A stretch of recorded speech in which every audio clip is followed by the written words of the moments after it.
Get ready to hear some timeless historical radio broadcasts. Thank you for visiting Golden Age Radio. Listen to the complete NBC and CBS D-Day broadcasts on rebel.com/C/GAR. Support our veterans by visiting veteransradioministry.com. Let's honor their sacrifice. Thank you.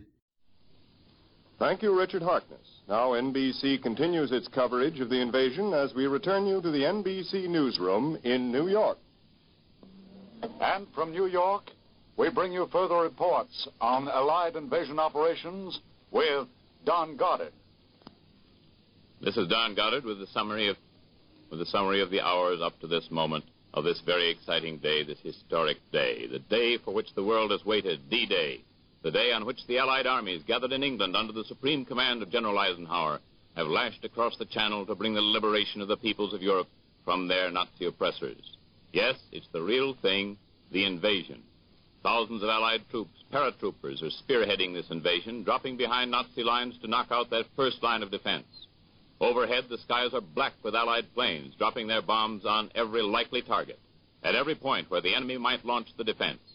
And offshore are swarms of ships, as far as the eye can see, acres and acres of ships. Ships bombarding the coastal defenses, ships bearing troops and equipment to back up the assault. From the NBC newsroom in New York, the news was flashed to a waiting world early this morning. First, the early and unconfirmed reports from German sources. Later, the first communique from the Allied Supreme Headquarters in London. That communique was broadcast direct at 3:32 o'clock Eastern Wartime this morning, the first official word.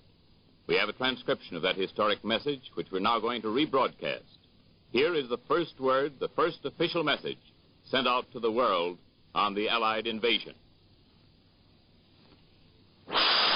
This is Supreme Headquarters, Allied Expeditionary Force. The text of communique number 1 will be released to the press and radio of the United Nations in 10 seconds. Repeat, 10 seconds from now.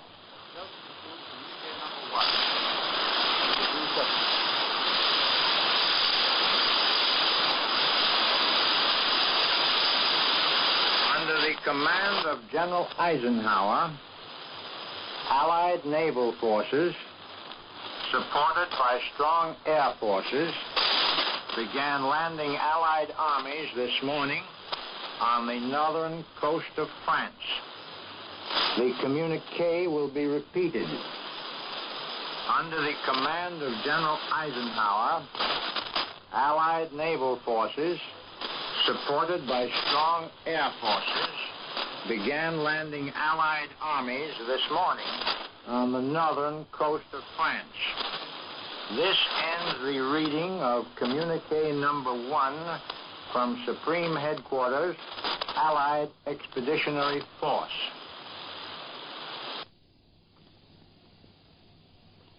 That was a transcript of the first official communique issued by General Eisenhower's headquarters this morning. You'll notice that it tells only of an assault on the northern coast of France. There is no detailed word on the exact place where the principal assault is being made. No official word, that is. The Germans are insisting that we've made the strongest assault at Caen, 30 miles southwest of Le Havre. That fighting is very heavy and is in progress now along the coast between Caen and Trouville. And then there were the earlier German reports of fighting all along the Normandy coast, air and seaborne operations between Le Havre and Cherbourg. But of this, no official confirmation. German propaganda may, of course, be sending out confusing reports deliberately. We, for our part, will probably not give the exact locations of our assaults for some time. That would be information valuable to the enemy. For already we know that every attempt is being made to confound the Nazi defenders. We're using artificial fog in some places. Elsewhere, dummies are dropped by parachutes and planes, again to confuse the enemy, and so on. What we do know officially is this, that the Allied invasion now underway in full force is the greatest military operation of all time. A real test by arms, the decisive stroke to destroy the German military machine. It is the assault for which our men have practiced and waited, the great moment of invasion, the time of beginning for the liberation of Europe and the speeding of victory. General Eisenhower, in his order of the day to the invading troops, has said these words, I quote, I have full confidence in your courage, your devotion to duty, your skill in battle. We will accept nothing less than full victory. Good luck, and let us all beseech the blessing of the Almighty God upon this great and noble undertaking. Those are the words of Commander Eisenhower. And other messages went out to the people of the conquered nations, advice for them to clear the roads behind the coast, to resist the Axis, passively without unnecessary risk, until the final word comes for them to rise up and strike. And the leaders of the conquered nations, they too have spoken, or will speak during the day. General de Gaulle of the Free French Committee, King Håkon of Norway, giving advice, encouraging their people. I have just been advised that NBC's reporter Ed Hocker has just returned from the scene of the invasion assaults, that he is ready, will be ready in a few seconds, to bring you his first-hand report. So we take you now to NBC's Ed Hocker, who is in London. This is Ed Hocker in London. Only hours ago, I saw the opening phases of the Allied amphibious invasion of Hitler in Western Europe. At the time the scene I saw today, picture in my mind's eye the events of what had place. Its magnitude is beyond my comprehension. Last night I passed a small mission cart, the 9th Air Force Marauder Station, somewhere. All day long I had a feeling that things were about to happen. There were more command cars and stations. The MPs were everywhere. Officers, men, and the 2 correspondents present had been given strict orders to remain inbound. At 10 o'clock time last night, commanding officer of the station, Lieutenant Colonel Tom Seymour, came in. He said he would be ready to fly in the morning. Norvis, Gladwin Hill of the Associated Press and I, 5 flight seats, drove to our quarters, washed, shaved, and then went to the nearby officers' club for a snack. Tomatoes, juice, and coffee. A short while later, along with scores of pilots, navigators, officers, and gunners, we filed into the bright, smoke-filled briefing room. Colonel Seymour stood on the raised platform. This is what you've been waiting for, he said. This is invasion morning. The next hour and a half, Seymour and his gave us the information. Told us where we were going and why. What weather we could expect over the common. What we were expected to do.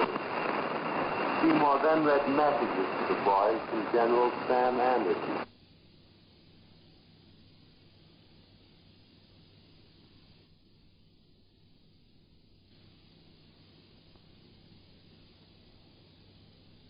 Because of a poor signal, ladies and gentlemen, we terminate this broadcast by Ed Hocker from London. We return you now to Don Goddard in New York. Sorry we couldn't get Ed Hocker a little clearer for you. He's just come back from the front. We may get him later in the day.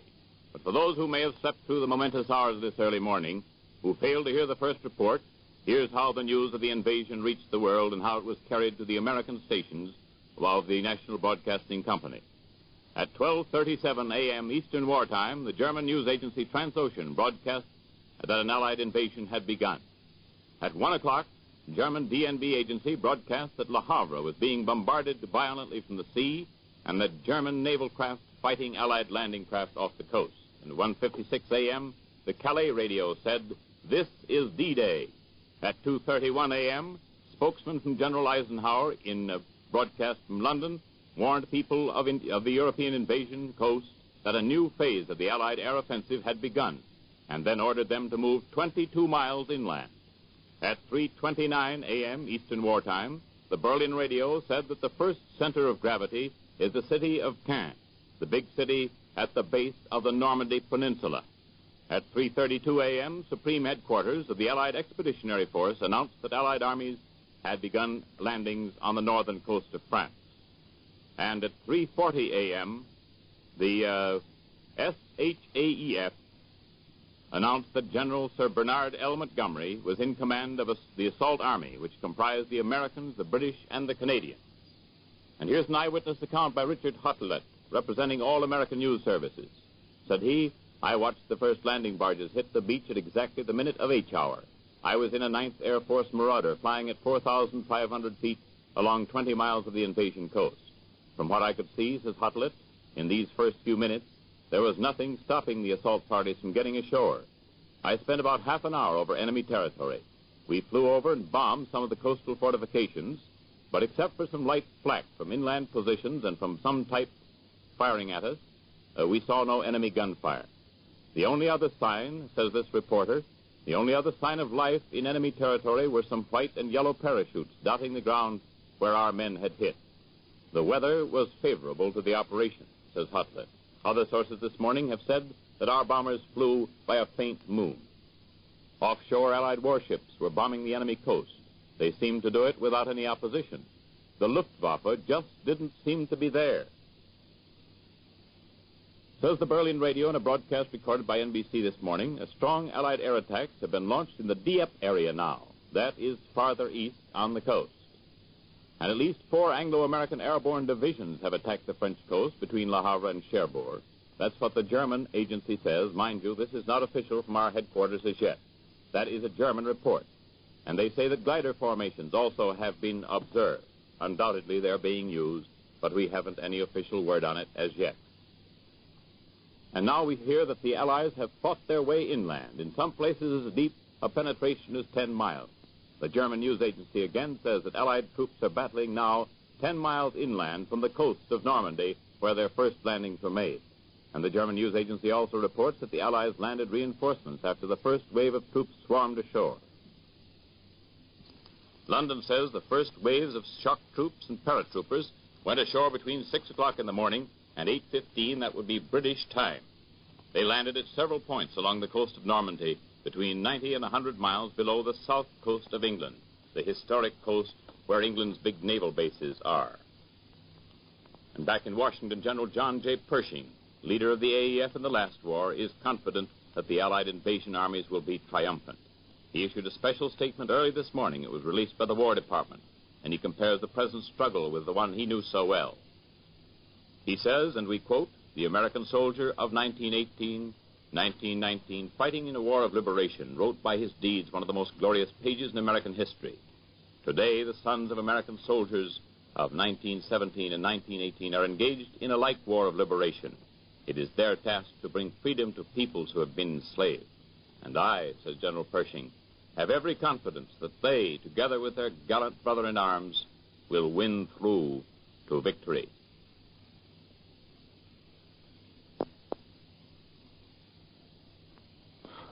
And now, ladies and gentlemen, for further reports on invasion operations, we take you to Louis Lochner at NBC in Hollywood.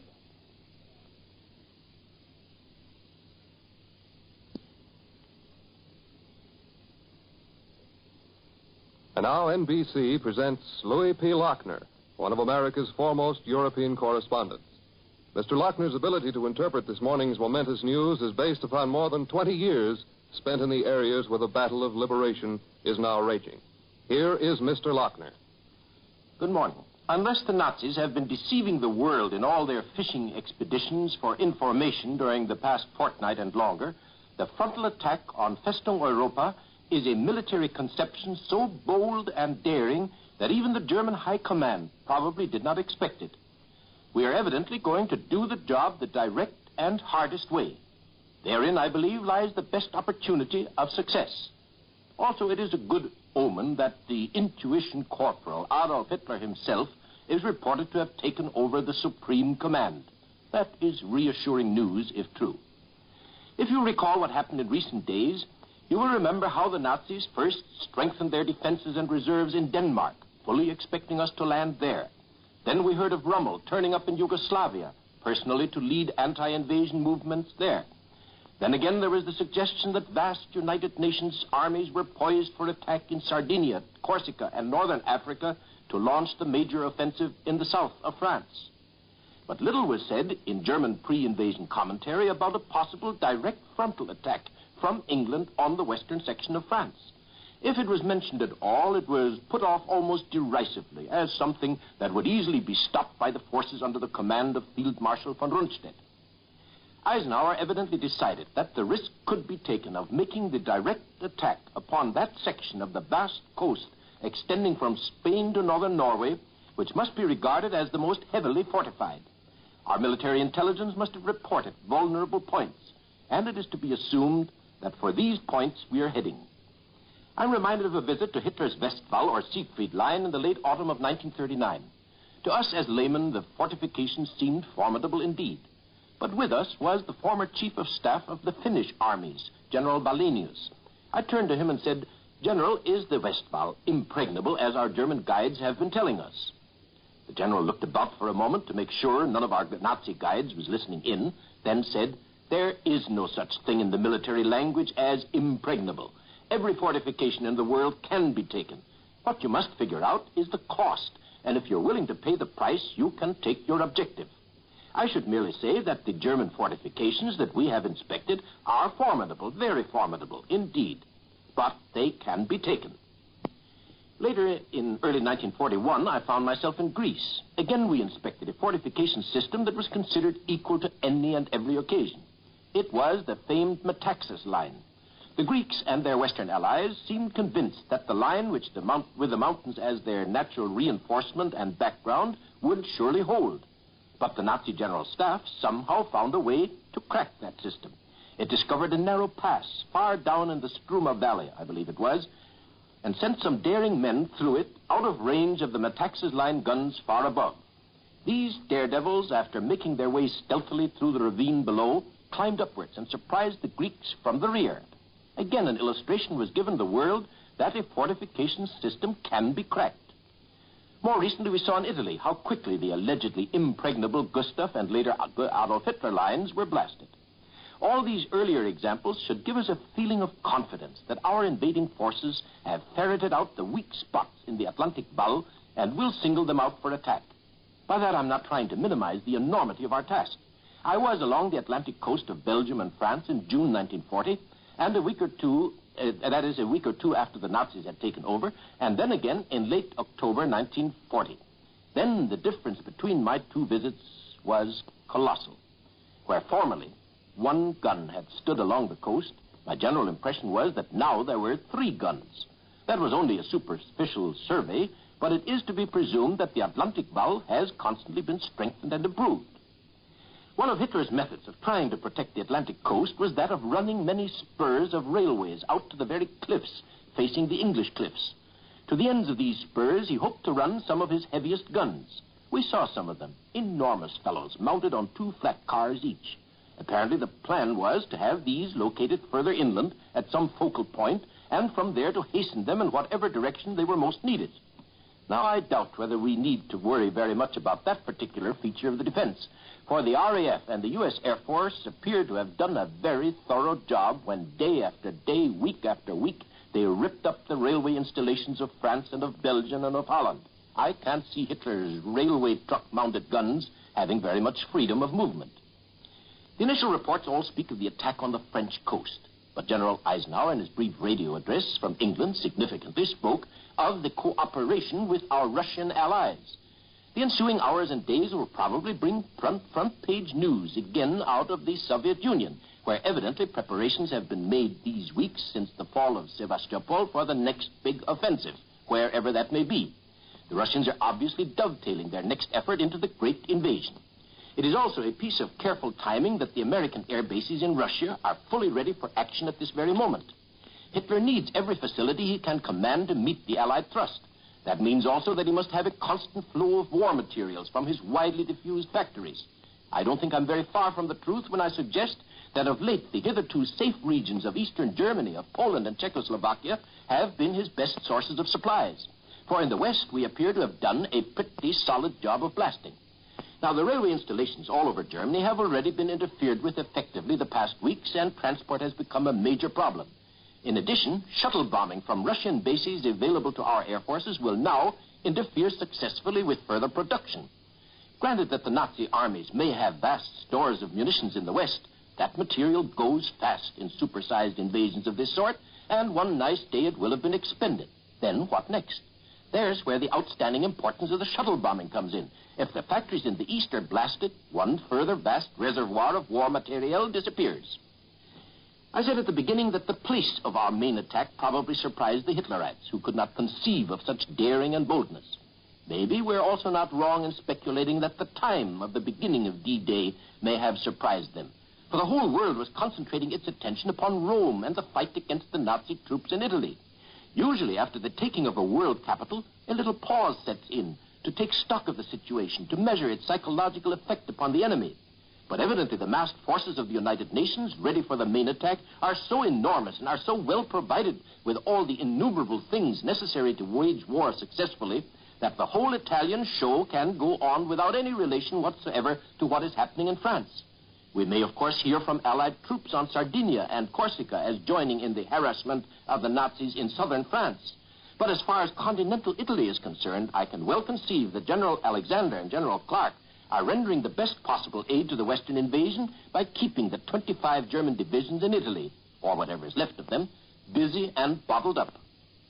You've all heard Eisenhower and his spokesman warning the populations of France, Belgium, and Holland concerning the instructions which he will issue and which alone should be obeyed, and you have noted what stress he is laying upon keeping off the military roads. As one who followed the German armies on their blitz victories through the lowlands and France in 1940, I'm perhaps particularly allergic to that phase of Eisenhower's effort.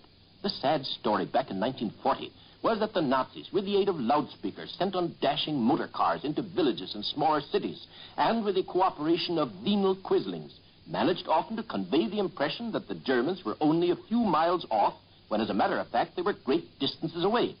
The purpose of these scare messages was to make the masses hysterical and to lure them out onto the military roads. Unfortunately, the Nazis succeeded but too well. This time it is to be hoped there will be no such confusion. Of course, the Nazis will do their very best, nevertheless, to issue conflicting and confusing orders. But let us not forget that the underground in the various countries has had time to perfect close-knit organizations. Preliminary reports indicate that the landing troops have been given the most formidable air protection in the history of mankind.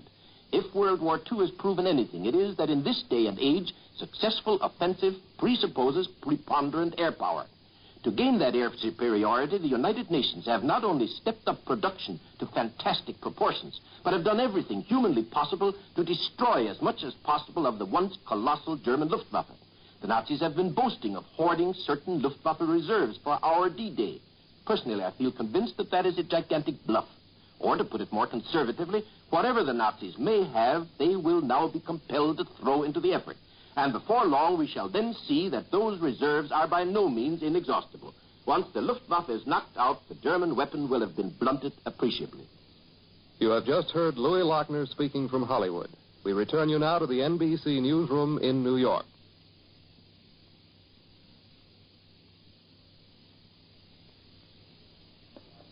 And now, ladies and gentlemen, for further reports on D-Day Allied operations, we take you to Washington for a report by Morgan Beatty in the NBC newsroom in Washington.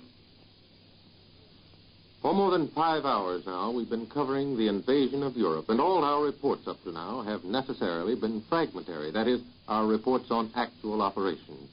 The most significant fact we have received to date is the absence of German opposition on highways back of the line.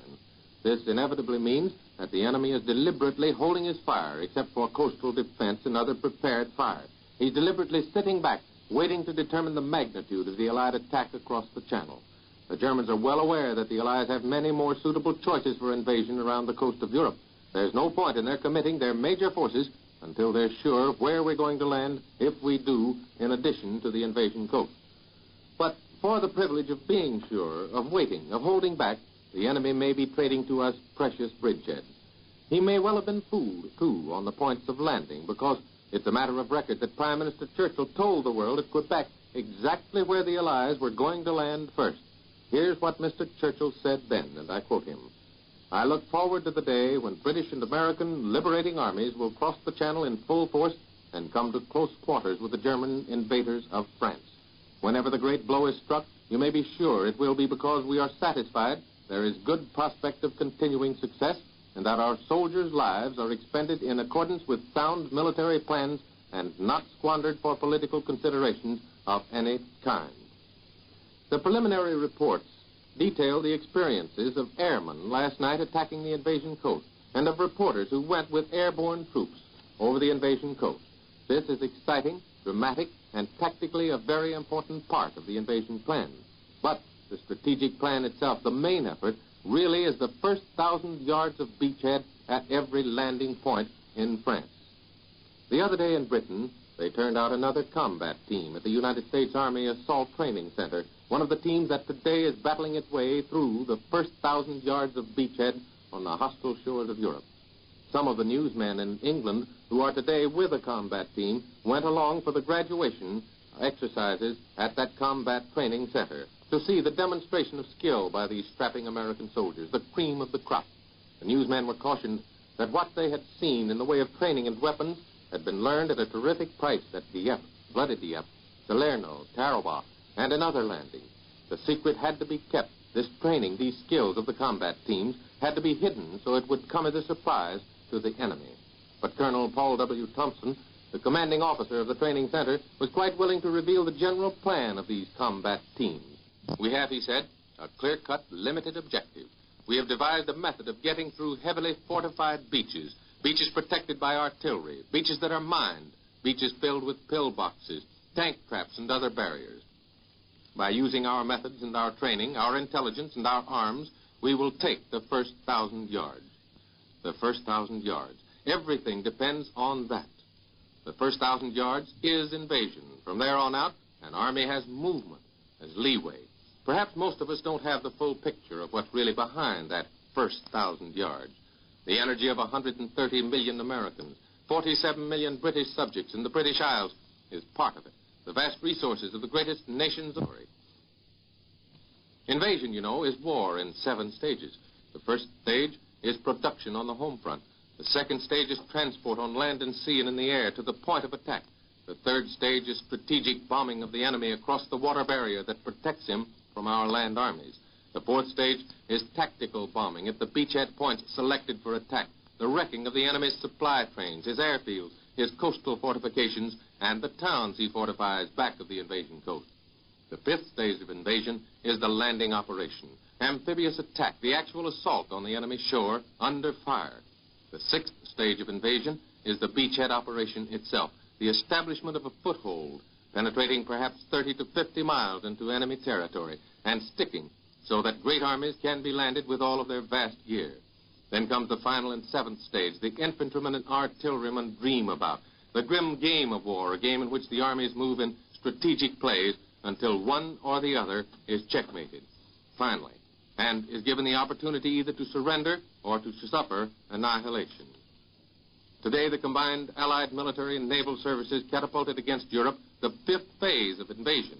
Already completed are those first 4 phases, production, transportation, and strategic and tactical bombing. More than half the battle has already been won. Yet all of this can go to waste unless this fifth complex stage in invasion is taken successfully, carried to a triumphant conclusion. And now I interrupt with a bulletin from London. Prime Minister Winston Churchill told the House of Commons today that an immense Allied armada of 4,000 ships with several thousand smaller craft had carried Allied forces across the Channel for the invasion of Europe.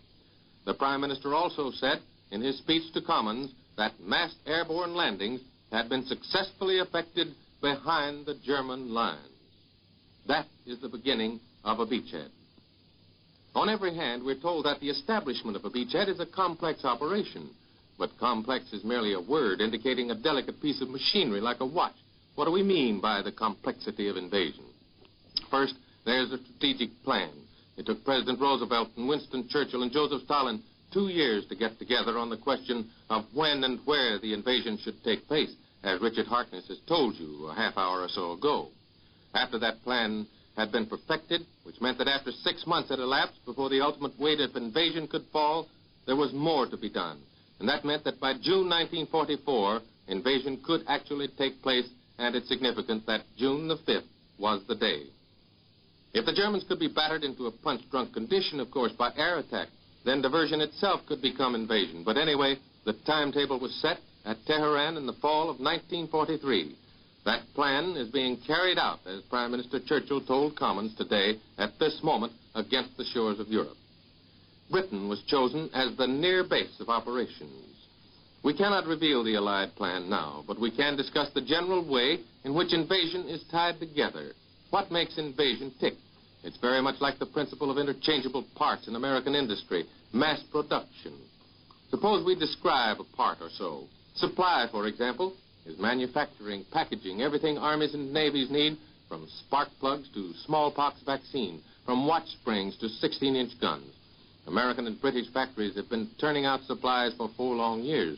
Presumably, there's enough to blow the Germans to kingdom come if it's applied properly. For example, Lieutenant Colonel Whitney Stone, commander of the Boston Ordnance District, tells us that 43 ordnance depots in the United States have been geared to General Eisenhower's Invasion Day plans. These depots are pouring a stream of guns, ammunition, vehicles, and spare parts into strategically located distribution plants in the United States.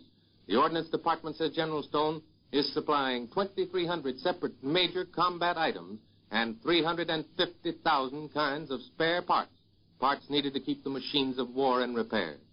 The job of storing all this, of knowing where each item is, and of being ready to furnish battle equipment and replacement parts to some 70-odd different theaters of operations in all parts of the world is a gigantic operation in itself. But more important is the fact that we have the supplies for war, the supplies we did not have in 1941, and they are moving out to war in unbelievable volume and streaming across the channel. And for all theaters of operation, the most important of which at the moment, of course, is General Eisenhower's theater, Army Ordnance has more warehouse storage space than all the civilian warehouses in the country combined. They ship war out of these warehouses at the rate of $1 billion worth a month, $1 billion worth of anti-Axis fireworks. And how does this $1 billion worth of fireworks, together with everything else the Army needs, get to a war theater? That's the job of transport. There are all kinds of transport, air, motor, railway, but primarily there is ocean transport, ships, moving from the United States to Great Britain under convoy day and night. The supplies of war mesh into position from all of the United Nations, and now what happens in this meshing job? That's where the services of supply step into the picture, the Armed Service Forces. They're called the Army Service Forces now, and well over half our men are engaged in supply, from food to ammunition, communication, and medical attention, and so on. But transport is the big job. Our transportation service in Britain has been merged with the British transport services so that there's no disputing the right-of-way, nor is there any alibiing, buck-passing from one service to the other, any failure to keep invasion schedules. Nevertheless, the American Military Transportation Service has kept its own identity in Britain, and once supplies are run through the British transport system and put back into the hands of our forces somewhere in Britain, our services take hold again.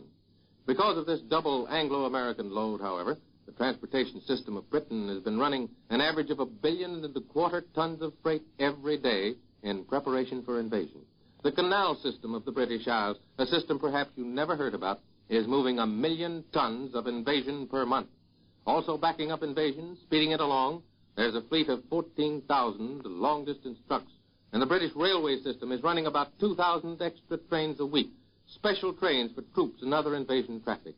That's why the British government the other day appealed to the people not to make any journey of any kind that they could possibly delay.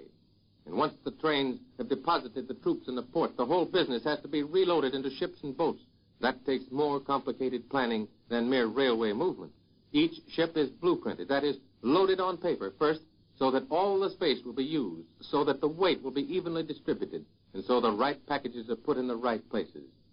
Communications is another big factor in invasion. Communications hold an army together, repair its wounds. That is, if a whole unit is shot away, it's up to communications to patch up the gap and tie the main members together again. In the British Isles, the United States Army runs a full-time teleprinter system. And for the beachhead operation, short-range radio and telephone equipment, from walkie-talkies up to truck outfits, are all ready for the job, so the forward units can talk back to the shore units in more ways than one. That's why you've been able to get so many dramatic reports from NBC reporters on the scene within a very few hours of actual invasion attack. Our military railway units in Great Britain have whole railway systems, collapsible boxcars and all, ready to run on the rails of Europe. But that's getting ahead of our story. That's part of stages 6 and 7 of invasion. We're now in stage 5, the toughest stage of them all, the job of taking that first 1,000 yards of beachhead. In another supply shed in Britain, I have seen a complete motor assembly line, just like the assembly lines in Detroit or Pontiac, Michigan. It's a repair depot where broken trucks and all kinds of motor vehicles, which are worn out, can be taken apart and rebuilt and sent right back into the battle again. We have also set up in Britain an air transport wing to ferry all kinds of planes to Europe and see that they're in fighting trim when they get there.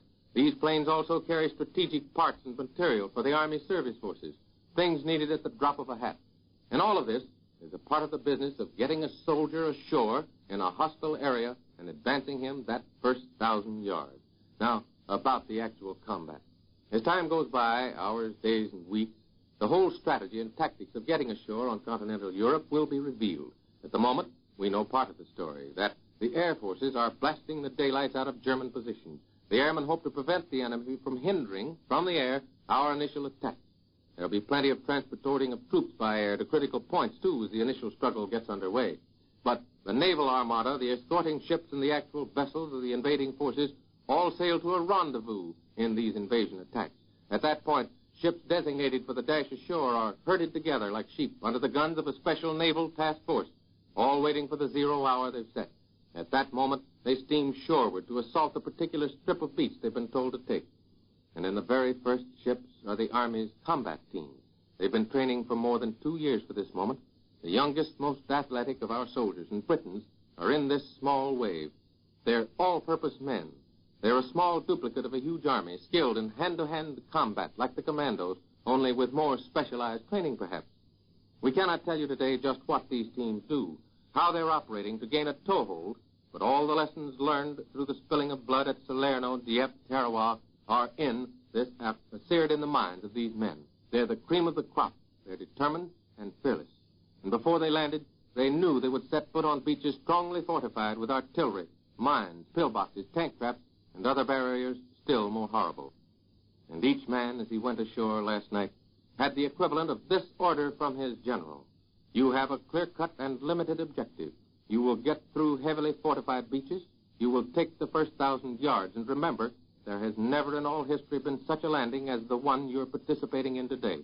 What you do will be written indelibly on the pages of history. For everything that has been done in America and Britain has been preparation for this hour, this moment. The production lines were set in motion for this. The planes have paved the way for this.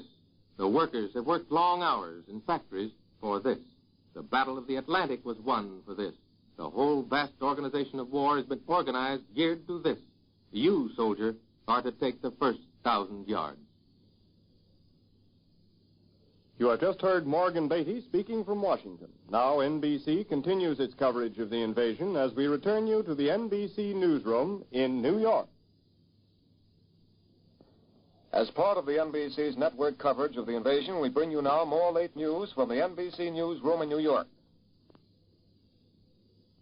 This is Clyde Cattell speaking from the NBC newsroom in New York and bringing you a brief summary of the news to date. And we start with a bulletin. Prime Minister Churchill told the House of Commons today that an immense Allied armada of 4,000 ships with several thousand smaller craft had carried Allied forces across the Channel for the invasion of Europe. And here's more on Mr. Churchill's statement. Mass Allied airborne landings have been successfully effected behind the enemy lines in France, Prime Minister Winston Churchill announced in the House of Commons today. Landings on the beaches are proceeding at various points, he said. Well, D-Day is here. Allied armors that landed on the coast of northern France early this morning are already moving inland, beginning their march toward Berlin and the heart of Hitler's Europe. There has as yet been no official announcement as to where the landings were made, but German reports say they were carried out from Le Havre to Cherbourg, along the north coast of Normandy and the south side of the Bay of the Seine. It's just been announced that U.S. battleships are supporting the Allied landings, that our Coast Guard units are also taking part in the operations. And American Marines are in the fighting, too, manning secondary guns aboard the big ships. The land push was started by American, British, and Canadian forces, who received their invasion orders directly from General Eisenhower, the Supreme Allied Commander. The landing was announced at 3:32 o'clock this morning, when NBC listeners heard the official communique. And then followed the first eyewitness account of the landings, a broadcast by NBC's Wright Bryant. The landing operations were in direct command of General Sir Bernard Montgomery. The Nazis say 6 Allied heavy warships and 20 destroyers joined in the invasion effort. According to the Nazi claims, forces of the German Navy took on the Allied landing craft. Meanwhile, the War Department in Washington says American troops have knocked out pillboxes and other fortifications along the Atlantic Wall. The War Department reports that these troops, making the first attack on the western side of Fortress Europe, are specially trained and hand-picked units.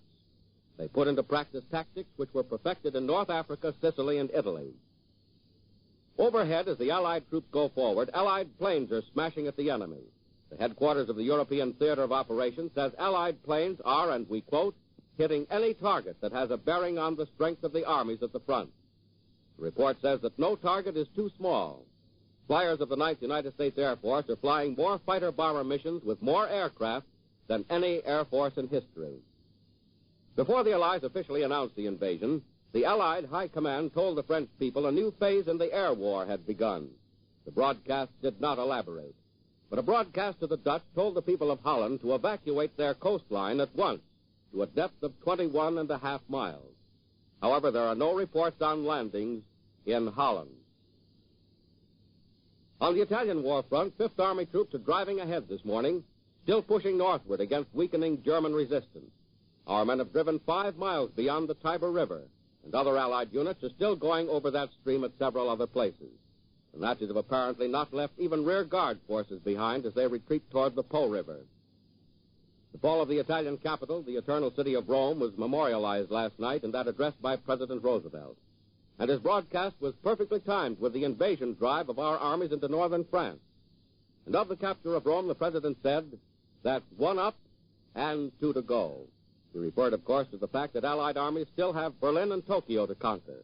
But the President warned against overconfidence, pointing out that final victory still lies some distance ahead of us.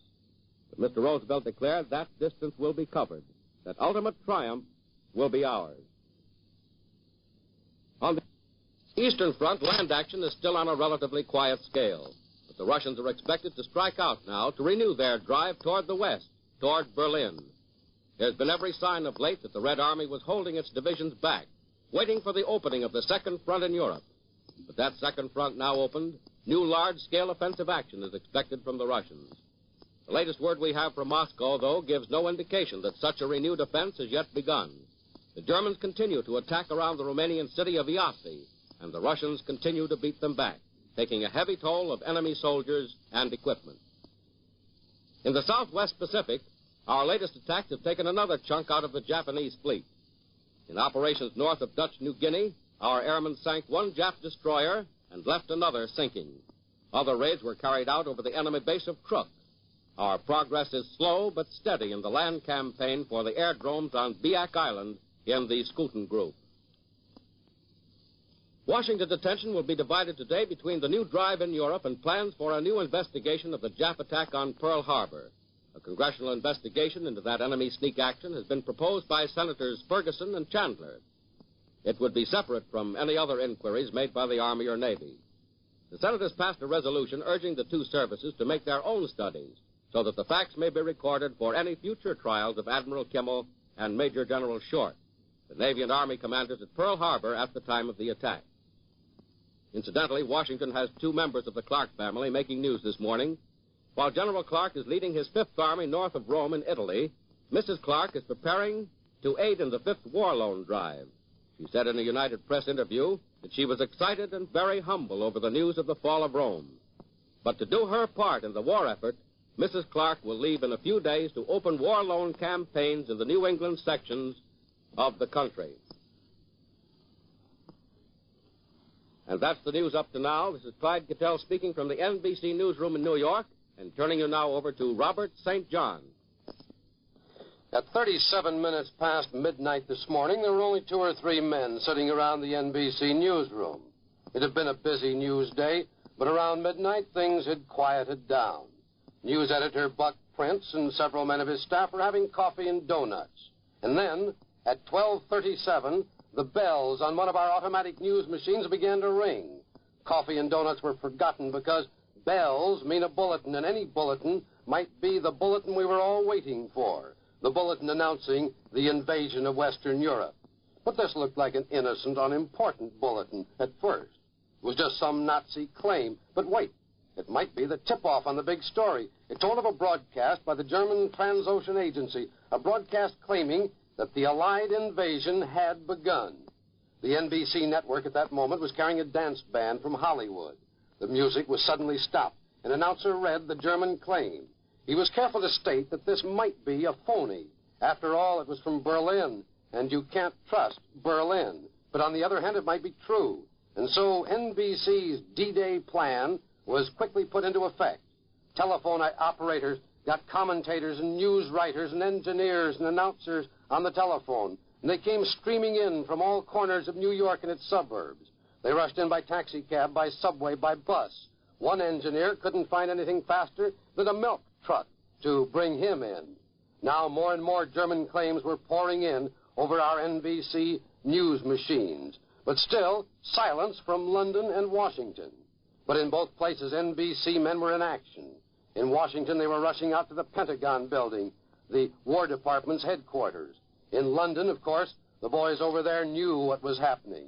3 or 4 NBC men were out on the operation.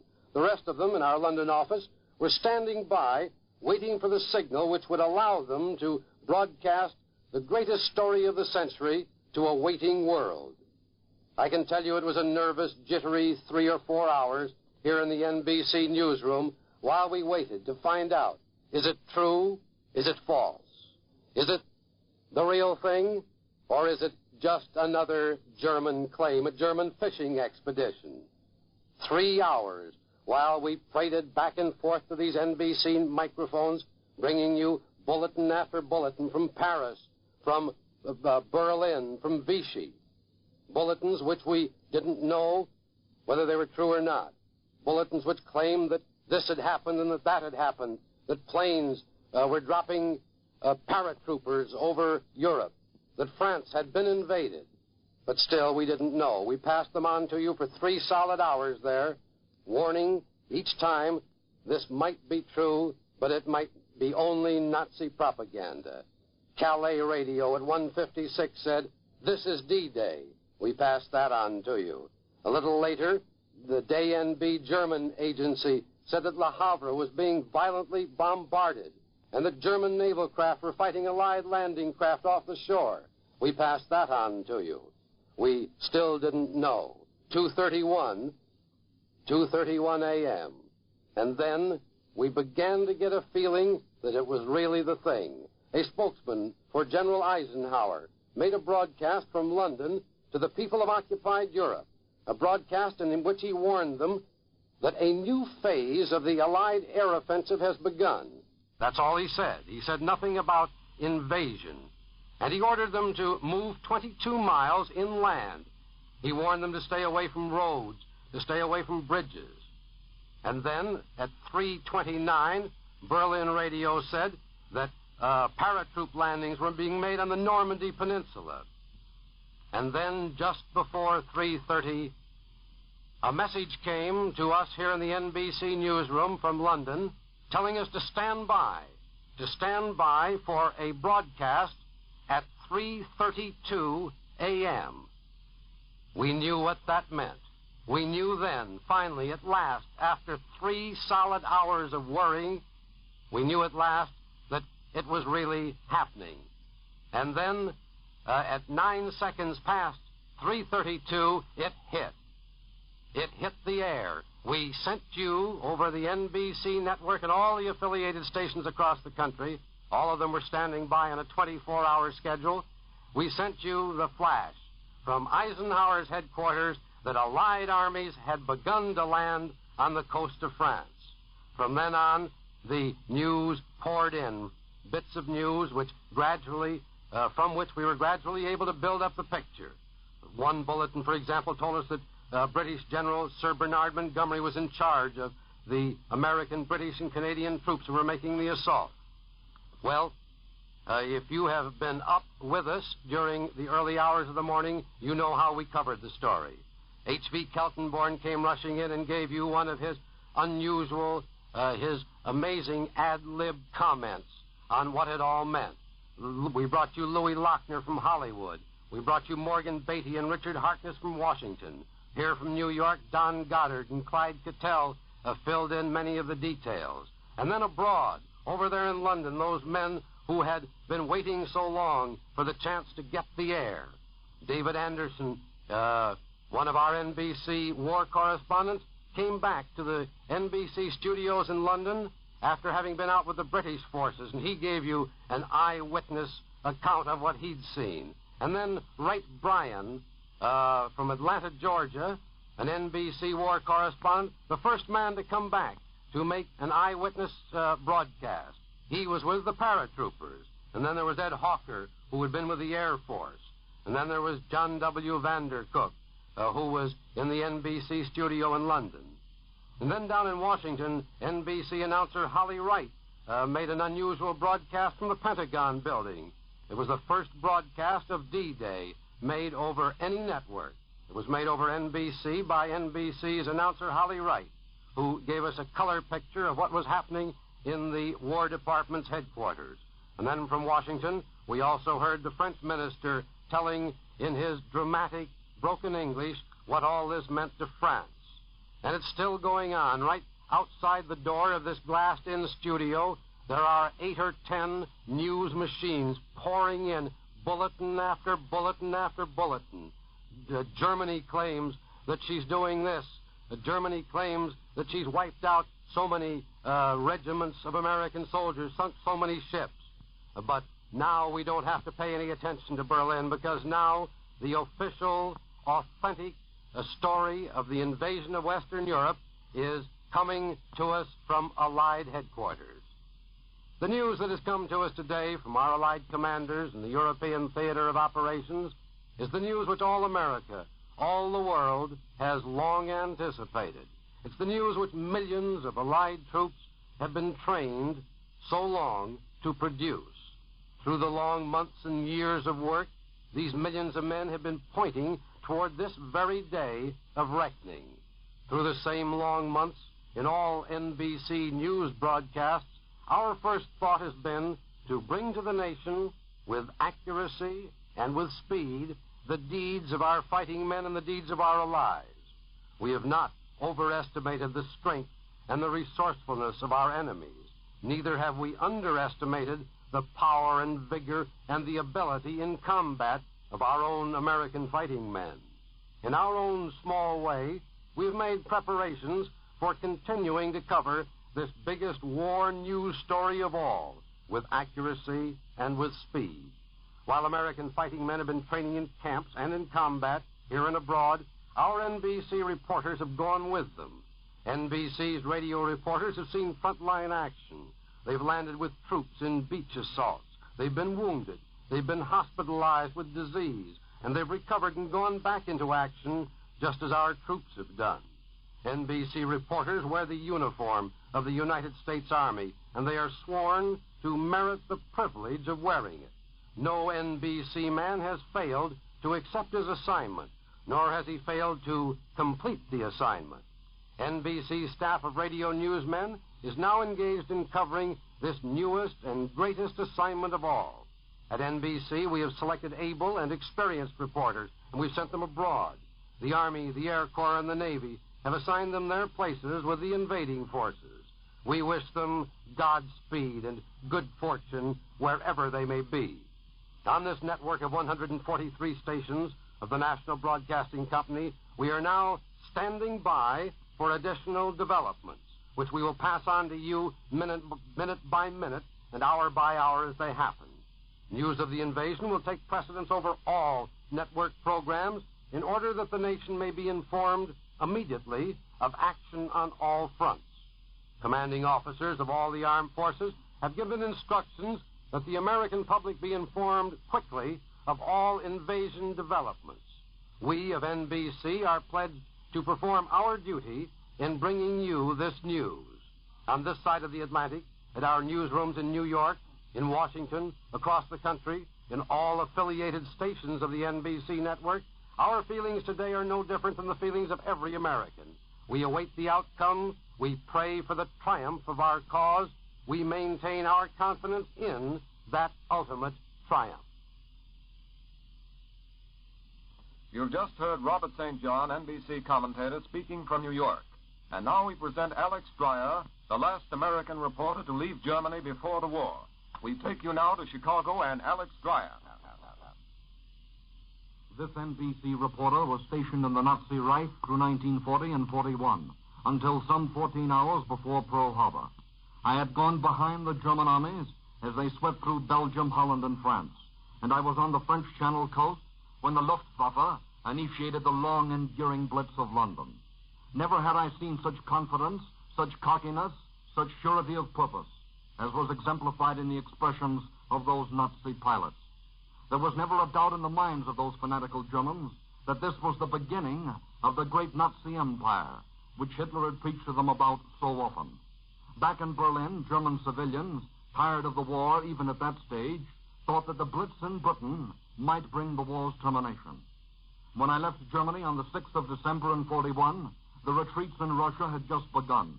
The Nazis were just beginning to learn the bitter taste inherent in that butter of butters, butter for cannon. What is now happening in Western Europe is what the German civilian, contrary to the Nazi propagandists, has always expected ever since the Battle of Britain was won by the RAF. The Nazi can no more escape defeat than he can escape history, and no one is more aware of that axiom than is the average German. Poised against the Allied invading forces in Western Europe are some 800,000 to 900,000 Nazis positioned in the Low Countries in France. And in France proper, there are probably no more than 600,000 Nazis. The general area selected by the Allied command as the initial point of landing in the liberation of Europe lies some 100 miles from England. This is the Normandy coast, with rather fair landing places for our shallow draft landing barges. If the Le Havre area is now receiving the brunt of the Allied attacking force, it is appropriate for reasons other than those of general military strategy. This is the port where the British, in their hurried flight from France, left enough stores behind to feed a BEF for 5 years on the soil of Western Europe. I was at that port not long after the British had left it. I saw foodstuffs of all description. There was everything from Dole Hawaiian pineapple to California packing tomatoes. In the British officers' mess, dishes were still on the table, half filled with food, underscoring the hurried departure of the ill-equipped English. Now Allied armies are hitting back and in the same area. The Le Havre area is where I saw the Nazis assembling barges and boats of all description for an invasion of their own. At a Nazi officers' party in the summer of 1940, along that strip of France, a Nazi major boasted that the jewel which was England would be Hitler's inside of 10 weeks. That was when the famous Todt organization was constructing airfields so fast in France that even Goering at one time did not know the exact number of fields which were at his disposal. Planes of every type were poured into France and stationed at strategic points all along the coast. Back in Berlin, we foreign correspondents stationed in the Reich capital were told that we would soon be crossing the Channel as guests of the Nazi Reich in the invasion of another country. Now against the area from which the Nazis had hoped to launch their invasion, Eisenhower's forces of liberation are directing their initial weight. While the cliffs on the West Normandy coast are precipitous, the landing places are almost ideal. The distance between Abbeville and Le Havre is about 100 miles. This means that the Allies may be using the rivers, Seine and Somme, which enclose that area, as natural defenses for their flanks as they press inward. The first German defense lines have already been cracked, and the men in those lines are the so-called do-or-die Nazis. And if we can judge by the initial reports, it would seem that a number of them have already died. In no other way could we have penetrated so deeply, so quickly, and maintained our position. It was at the Somme estuary near Abbeville that the Germans in May of 1940 first broke through to the English Channel, splitting the Allied armies in two. The break was followed by the surrender of Belgium, then the catastrophe at Dunkirk, and then the capitulation of France. The Allied capture of Le Havre would give the Allies one of the best harbors along the coast of France, and its support the Allies will need to furnish the necessary military blood, which is men and machine, necessary for the prosecution of the drive. Of all the ports held by the Nazis along the coast, Le Havre is the closest to Paris, only about 100 miles distant. Obviously, the Allied objective is military as well as psychological. With the fall of Rome as signified for the Italian campaign, the fall of Paris would signify on an even broader scale in the campaign now underway in the west of Hitler's fortress. And now, we return you to the NBC newsroom in New York. You've just heard Alex Dreyer, the last American reporter to leave Germany before the war, speaking from Chicago. And now, continuing NBC's worldwide coverage of the invasion, we bring you a bulletin here. Berlin radio, monitored by NBC, today broadcast that the main bulk of the Allied landings took place in northeastern Normandy, and that the troops who took part in the invasion were mostly British, Canadians, and Americans. The object of these landings, the announcer said, was to set up airfields in the area. That is the latest word just over the wire, this mammoth military operation. Bulletin by bulletin, report by report, the big story is being built up.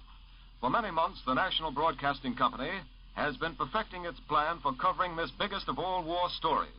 NBC reporters at this moment are gathering last-minute details at the official news sources at Allied headquarters. In Washington, NBC reporters are with the Allied forces now attacking, and we are expecting any moment to put our men on the air with their own stories. Meanwhile, here in the newsroom, reports are flowing in from the three great news-gathering agencies: Associated Press, United Press, International News Service.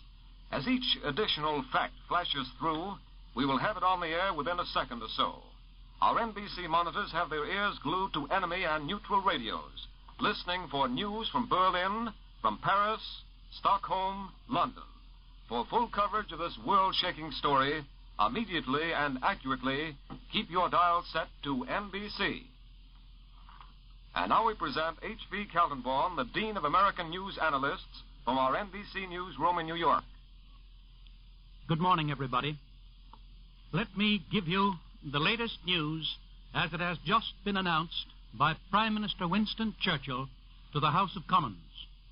In summarizing what has happened so far, he says this: so far, commanders who are engaged in the invasion operations report that everything is proceeding according to plan. Massed airborne landings have been successfully effected behind enemy lines, and landings on the beaches are proceeding at various points at the present time.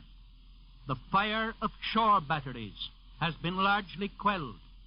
Obstacles which were constructed in the sea proved not so difficult as was apprehended. There are already hopes that an actual tactical surprise has been attained. This is indeed good news. Good news because we had expected that these first operations would be particularly difficult, particularly costly in human life. And now it appears from this statement which the Prime Minister of Britain has just made to the House of Commons that the operations have been surprisingly successful, that the landings have been effected more easily than we anticipated, and that everything is proceeding according to plan. You know now that our first news of the invasion came from the Germans, and it was only several hours after that first news from Berlin that we received communiqué number 1 from General Eisenhower himself, in which he told us Allied naval forces, supported by strong air forces, began landing Allied armies this morning on the northern coast of France. The section of France that is involved runs from Le Havre to Cherbourg. It includes a flat part of the Normandy coast. It is an area where airborne troops can be landed with particular facility. The landing is being carried out on this particular part of the French coast on an enormous scale, on a larger scale than some of us had supposed would be concentrated on any particular point of the coast of a single country. The fact that the fire of shore batteries has been largely quelled indicates the success of our great air invasion, which has been concentrating thousands of planes each day against this particular part of the invasion coast. We are told that an immense armada of upwards of 4,000 ships, together with several thousand smaller craft, crossed the channel. That is indeed an enormous armada, far larger than the one with which we invaded Sicily and later Italy itself. It indicates the enormous scale on which these operations are proceeding. We are told that 11,000 first-line warplanes are supporting the operation, a fact that is particularly significant when we remember that Germany probably has only some 2,000 first-line fighter planes and perhaps some 300 bomber planes available on the French coast to counter this tremendous air force. The invading forces were composed of American, of British, and of Canadian troops. They were commanded by one of the best-known generals of all time, Montgomery, of British 8th Army fame. The first waves of our shock troops swarmed ashore at several points on the Normandy coast sometime between midnight and 2:15 a.m. Eastern Wartime today. They were aiming for the airfields on this flat area of Normandy of which I have spoken. For the seizure of airfields on the French side is one of the opening phases of the invasion operation, and it is the paratroops that were landed in such large numbers that are accomplishing that seizure. The Germans tell us that we have landed some 4 Anglo-American divisions of airborne troops already in this first phase of the invasion. Think of what that means. 60,000 men carried across some 80 or 100 miles of channel into France, almost within the first 3 hours of the invasion itself. General Eisenhower has sent an order of the day to his troops in which he calls upon them to meet this hour of destiny. He sent another message to the people of the occupied countries, instructing them how they could best help us. Already, scattered reports are coming in from the first actual contacts at sea. A small group of German destroyers was wiped out by Allied warships, we are told by an American observer. And the Germans tell us that a small vessel has been destroyed in the Seine, a German vessel, indicating that there has been some sort of a sea fight in the Seine estuary in which, evidently, our ships have been victorious. Landings on the beaches are proceeding at various points. United States warships, the United States Coast Guard, United States Marines are participating with our allies, the British, and with the French in these operations. The fighting has been particularly heavy in the area of the Seine estuary. We are obviously intending to seize the great port of Le Havre, which is one of the greatest ports in all France, beautifully equipped and developed, and which, once we control it, will enable us to land tremendous quantities of war supplies of every type. A broadcast from the flagship of the invasion Armada comes to us as a description of what that great fleet looked like as it was crossing the channel. The announcer said, "I can see 23 square miles of invasion boats from where I stand." If you remember that you must double that figure to realize what we have in this single armada, you can approximate the size of the invasion fleet now bearing down on the enemy coastline at this particular point. Well, assuming that there were 25 ships on each square mile, that would make it 1,150 ships in the single armada described by the observer standing on the bridge of the flagship. Fortunately, there is a moderate sea. We have the full moon. And another interesting point. We catch the Germans at a moment when their morale is low. Low because only 2 days ago our forces entered the capital of Italy, Rome, the Eternal City. And it is on the heel of that announcement that we get the news of the invasion. The landings on the French coast were varied in time in order that our troops might take advantage of the various tide stages at different beaches. The first landing times for the troops that went in landing craft varied from 6 a.m. to 8:25 a.m. British double summer time, which is midnight, to 2:25 a.m. Eastern wartime. The Allied forces, of course, have been ready for some time, but they were awaiting the best moment from the standpoint of weather, and all preliminary reports indicate that we did have good weather for the purpose of our initial landings. The Allies definitely control the air over the scene of operations. Obviously, the reason is our tremendously greater air power.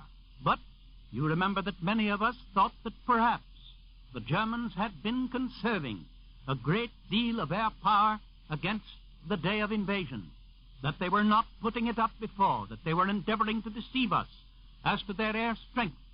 Well, so far, that does not seem to have been the case. So far, we control the air on that one day of the war on which it is most essential that we should. The Allied Air Arm is apparently now trying to land on such places of the Normandy coast as to help us, in connection with our landing operations, to pinch off the Cherbourg Peninsula, including the two good ports of Cherbourg and Le Havre. That is why we are making Normandy our first main beachhead, and why we are beginning to drive up the Seine Valley, up the Seine estuary, in the direction of Paris. Berlin tells us also that strong Allied air attacks have been launched in the Dieppe area. Now that may be an operation intended to deceive the Germans. Obviously, you will remember that Prime Minister Churchill told us that there would be rehearsals and certain operations that might be intended to deceive the enemy. We must expect these to develop. The essential thing is that the first actual operations where we did push them through have succeeded. The Germans tell us also that we use the device of artificial fog, which we have been developing for some time. The purpose of this is to conceal the landing boats as they approach the shore, so that the German coast artillery cannot get its proper aim. The Nazis also tell us that we used dummy parachutists. The purpose of that, of course, is to get the Germans to concentrate against some point where we are not actually landing our parachute troops, and in that way to make the actual landings easier because they will encounter less opposition. David Anderson, the NBC reporter in London, tells us that midget submarines of the Allied forces have been carrying out secret operations for the past 3 days. They have been placing markers on the invasion coast to guide our landing craft to the selected beaching points.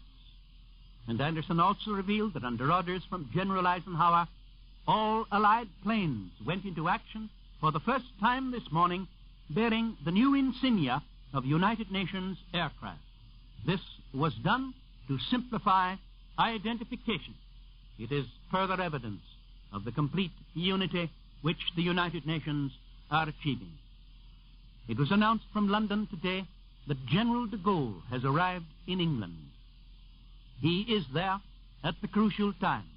Undoubtedly, his voice will be sounded sometime today, directed at the people of France, and his prestige with the people of France will be helpful in securing complete cooperation with every phase of the Allied invasion. It is interesting to go back to the very first news that came to us concerning the invasion, which, as I have told you, reached us from Berlin. And the Germans put it this way. Early this morning, numerous landing craft and light warships were observed in the area between the mouth of the Seine and the eastern coast of Normandy. At the same time, paratroops were dropped from numerous aircraft on the northern tip of the Normandy Peninsula. It is believed that these paratroops have been given the task of capturing airfields in order to facilitate the landing of further paratroops. The harbor of Le Havre, 80 miles from the British coast, is at the moment being bombarded by Allied warships. German naval forces have engaged enemy landing craft off the coast. The long-expected Anglo-American invasion appears to have begun. That was the first bulletin which reached us, and on the basis of the subsequent news that has come to us from Allied sources, we know that it is approximately correct. fighting is going on at various points from 10 to 16 miles inland from the coast. That would be the approximate distance that Allied paratroopers would have to be carried in order to reach those airfields which are nearest to the coast. In cooperation with the landings, the leaders of the Allied nations have already spoken to their people. King Haakon of Norway warned his people particularly that there would not be any reason for them to step into the situation until they had further news, which indicates that probably Norway is not to be invaded in the immediate future. And the prime ministers of Belgium and of the Netherlands cautioned their people to await instructions. To sum up then, the invasion is well begun. The first operations have succeeded. It is going according to plan. The initial success has been greater than we anticipated. Good morning. Ladies and gentlemen, as part of the NBC Network's worldwide coverage of the invasion, we have brought you H.V. Keltenborn, Dean of American News Analysts, speaking from the NBC newsroom in New York. We are preparing to bring you our own NBC newsmen reporting from the sources of this invasion story. You will hear their up-to-the-minute accounts from Washington, Britain, and elsewhere. Stay dialed to NBC for these latest details and for each development of this invasion operation. We are bringing you this big story as it unfolds here in the NBC newsroom, the crossroads of the news.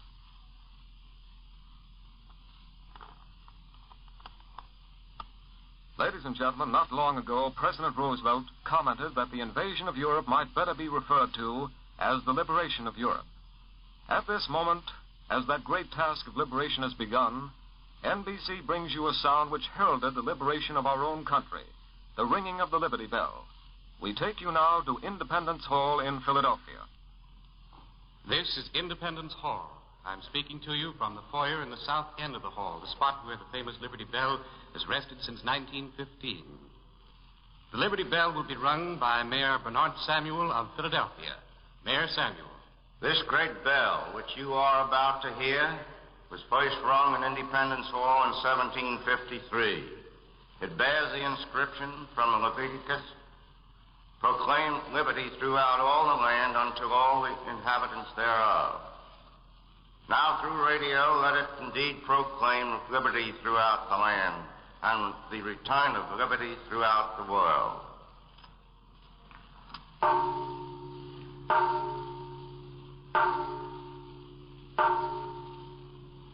From Independence Hall in Philadelphia, we return you to the NBC newsroom in New York. And now, as part of the NBC Network's worldwide coverage of the invasion, we bring you Robert St. John with more late news from the NBC newsroom in New York. Here's a bulletin just in from London. Prime Minister Churchill told the House of Commons today that an immense Allied armada of 4,000 ships with several thousand smaller craft had carried the Allied forces across the Channel for the invasion of Europe. He also said that 11,000 planes, 11,000 first-line planes, made the original assault and softened things up for the landing forces. Churchill also said that massed airborne landings had been successfully effected behind the German lines. Here's another bulletin from London. DNB, the German news agency, admitted in a broadcast just a little while ago that a German vessel had been sunk during violent fighting in the Seine estuary. Another bulletin, the Moscow radio, in a Russian language broadcast, gave the Russian people news of the landing of Allied armies on the coast of France. The Russian broadcast, under a London dateline, reported the first communique from General Eisenhower's headquarters without comment. Here's a bulletin from Supreme Headquarters. German destroyers and German E-boats are rushing into the operational area off the north coast of France. That is the area where we're attacking. And the bulletin adds, no doubt those forces, the destroyers and E-boats of the Germans, are being dealt with by the Allies. German broadcasts said a furious battle between E-boats and Allied warships is raging off Le Havre. As the morning passed, observers on the England coast reported furious aerial activity. Bombers and fighters, that is, Allied bombers and fighters, of course, are crisscrossing the coast without a halt. There's sunshine in the Dover Strait right now, but the outlook is unsettled. There was a little shower about dawn, and then banks of heavy clouds started surging in from the northwest about mid-morning. The wind blew fairly strongly at night, but it lost some of its strength at dawn. There was a moderate sea. Visibility was good and improving. The temperature was around the 60s. Now, that may not seem very important, but the lives of tens of thousands of Allied soldiers depend on that weather. And here's a bulletin from the Italian theater. French troops have captured Tivoli on the Avicenna Highway, 30 miles northeast of Rome. That announcement comes from the British Broadcasting Company. Oddly enough, the Allies learned their invasion lessons from the Germans, learned how not to conduct an invasion from the lessons of the Battle of Britain. Here's the story, because now, at last, it can be told. Actually, the invasion of Fortress Europa is the result of exactly 4 years of careful, very methodical planning. Into it have gone the best that free men can give, all their thought, all their ingenuity, their inventive genius. Yes, 4 years of planning have gone into this very moment when our men are fighting their way up the beaches of Nazi Europe. Hardly had Britain's army in France been snatched from the smoldering beaches at Dunkirk than plans for this moment were being laid.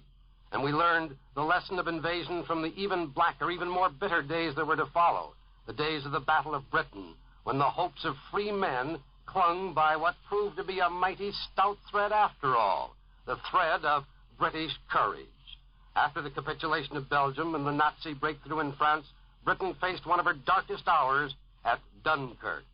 But darker days were still to come. For a long and aching period that seemed to spell the end of Britain, the tight little island had to content itself with defense, and defense alone. She knew that her troubles were far from over. She knew that the great test still was to be faced, and it came. It came in August and September of 1940, the great blitz on Britain. But the courageous few, the Royal Air Force, fought off the Nazi hordes and put the first big dent in Marshal Goering's arrogant German Air Force. And then the tide was turned. But stories that trickled out months, even years afterward, revealed how close Britain had come to oblivion, except for the RAF fighters. Those stories told how hundreds of German invasion barges had been caught and sunk by the RAF. Officially, both Britain and Germany kept silent, but it was obvious that Hitler had intended to invade the island empire. It was a hastily prepared invasion, and the hastily prepared plan failed. From it, the Allies learned their lesson. This failure of Hitler served as a warning that any spur-of-the-moment thrust at the continent was doomed to failure. That was the lesson we learned from the Nazis, the lesson that care, planning, caution had to be exercised if we were to succeed in smashing what the German geopoliticians called the heartland, Germany itself. And now, the moment is here, the time for fruition of these 4 years of planning, the H hour of D-Day, on which hangs the hopes of victory in Europe. And now here are several more bulletins. Bulletin from London. Swedish correspondents in Germany assert that the Allied invasion landings were made at 12 points along the French coast. The Swedish newsmen add that the central assault is now 10 miles inland at the base of the Cherbourg Peninsula. And the Stockholm paper Aftonbladet declares that the attack seems directed against the most heavily defended section of the French coast and is aimed directly at the French capital of Paris. And now here's a bulletin from Supreme Headquarters Allied Expeditionary Force, London. General Sir Bernard L. Montgomery, Deputy Invasion Commander in charge of ground troops, has just expressed overwhelming conviction that the present attack will succeed. Here's what he says. I personally have absolute and complete confidence in the outcome. The party is in first-class shape to win the match. We are a great Allied team, a terrific Allied team. This is the integration of the British Empire and America going out to battle together. I don't think any other two nations in the world could have done it. I don't know when the war is going to end, but I don't believe the Germans can go on much longer with this business. The German soldier is terribly good, but I don't think the German general is as good as he used to be. He's been on the defensive a very long time, and I believe it must affect his mentality. And now, I want to tell you just a little bit about General Montgomery. The Allied invasion of Europe opens once again the outstanding personal feud of this war. The feud between General Sir Bernard Montgomery, on the one hand, the commander of British ground forces, and on the other hand, Nazi Marshal Erwin Rommel, the German defense chief. They haven't met since about a year ago, when Monty Montgomery chased Rommel out of North Africa. That campaign was the one of the most spectacular of this whole war. The names of El Alamein, Tobruk, Benghazi, the Maret Line, all of those names are tributes to Montgomery's prowess. After North Africa, the general led his 8th Army into Italy. His interest has always lain with the Army since he graduated from Sandhurst 34 years ago. Sandhurst, as you know, is the West Point of Britain. Montgomery fought in France way back in 1914. He was wounded so severely that he was given up for dead. Ill health forced him into strict personal habits. He doesn't smoke, he doesn't drink. He eats no pork, no fish, no eggs. He's noted for his strict personal life and the strength of his willpower. It is his determination and self-confidence which will help carry British and American ground forces forward today. Now it's Monty versus Rommel once more. As a result of the great invasion operation now underway, the prediction is everywhere this morning, victory in 1944. And that was the assurance that General Dwight Eisenhower gave the public. It was his first public statement after being appointed commander of the Western Front. Remember? Ike Eisenhower is not given to predictions, especially ill-founded ones. I remember when I was in London, when he first arrived over there, and we had a very great deal of difficulty getting Ike Eisenhower to talk. But he attached only one qualification to that forecast of victory this year in Europe. That qualification was this: victory if every man and woman from the front line to the remotest hamlet of Britain and the remotest village of the United States does his or her full duty. That was Ike Eisenhower's challenge to the Allied home fronts. And that remains the challenge, for the Battle of Germany is far from won. We just began it this morning. Our fighting men are just starting on their way. They are only storming the outposts of the German fortress. The latest bulletins, as I've told you, say that they are 10 miles inside the front line. But 10 miles is only a small percentage of the distance between the English Channel and Berlin. Every Allied leader, every military expert of repute has given the warning in advance that the march across Europe from the west will be tough and will be very costly in lives. We've been told to expect that the casualty list will grow to a length unknown in the first 2 years of American participation in global war. In this test of strength in Europe, the sacrifice may be high, very high, before the end of the battle. And yet those Allied troops on the beaches of France are now writing the biggest story of the war since the Japs attacked Pearl Harbor. This is the news story for which Americans, the British, and the Russians have been preparing together ever since Pearl Harbor. On that infamous date, you remember it, December 7th, 1941, on that date America was on the defensive, and so was Britain, and so was Russia on the defensive. The story of the war in Europe changed in the winter of 1942, and the United Nations have retained the initiative right up to this present hour of climax. The tide really turned at Stalingrad in Russia, where Hitler promised that his legions would stand forever, and where they met their greatest defeat. The other big war stories of the enemy losing his grip followed Stalingrad month by month. Such stories as Tripoli, Bizerte, Salerno, the downfall of Mussolini, the surrender of Italy, and now, just recently, the fall of Rome, the liberation of the first European capital from the grasp of the Nazis. And then came the news that the Nazis had been shoved across the border of pre-war Poland, that Russia had invaded Axis soil, Romania. Nowhere was the repeated German order to hold or to die able to stem the advance. In recent months, Allied flyers were adding new details to that other important news story, the destruction of Germany from the air.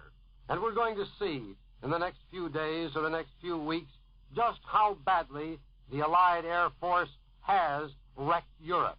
We're going to see just how much help this softening up of German cities and French cities and Belgian cities, how much this smashing of railroads and airports is going to aid our invasion forces.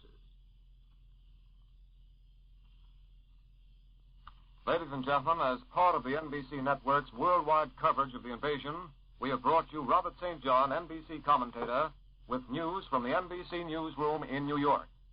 This is the National Broadcasting Company.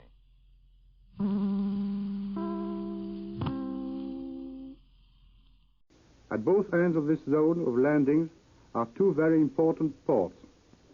On the eastern side is Le Havre, which is one of the most important commercial ports of France, from where most of the ships used to go to America.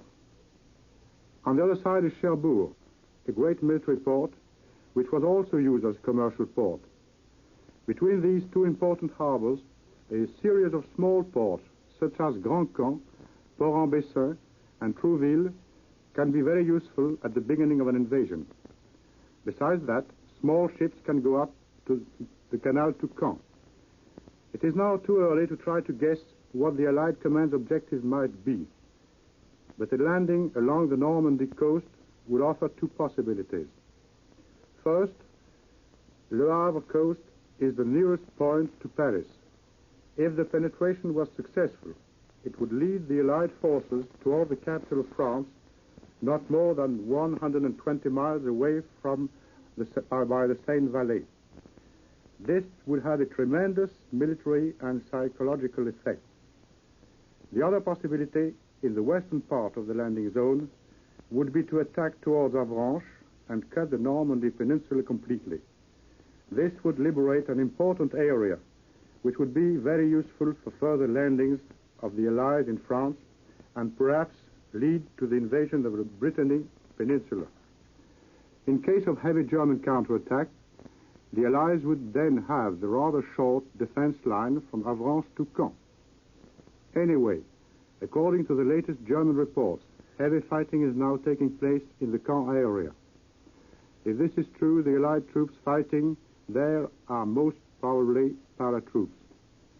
The intention would be to cut both the road and railway between Paris and Cherbourg by occupying the city of Caen, a city of now almost 100,000 population.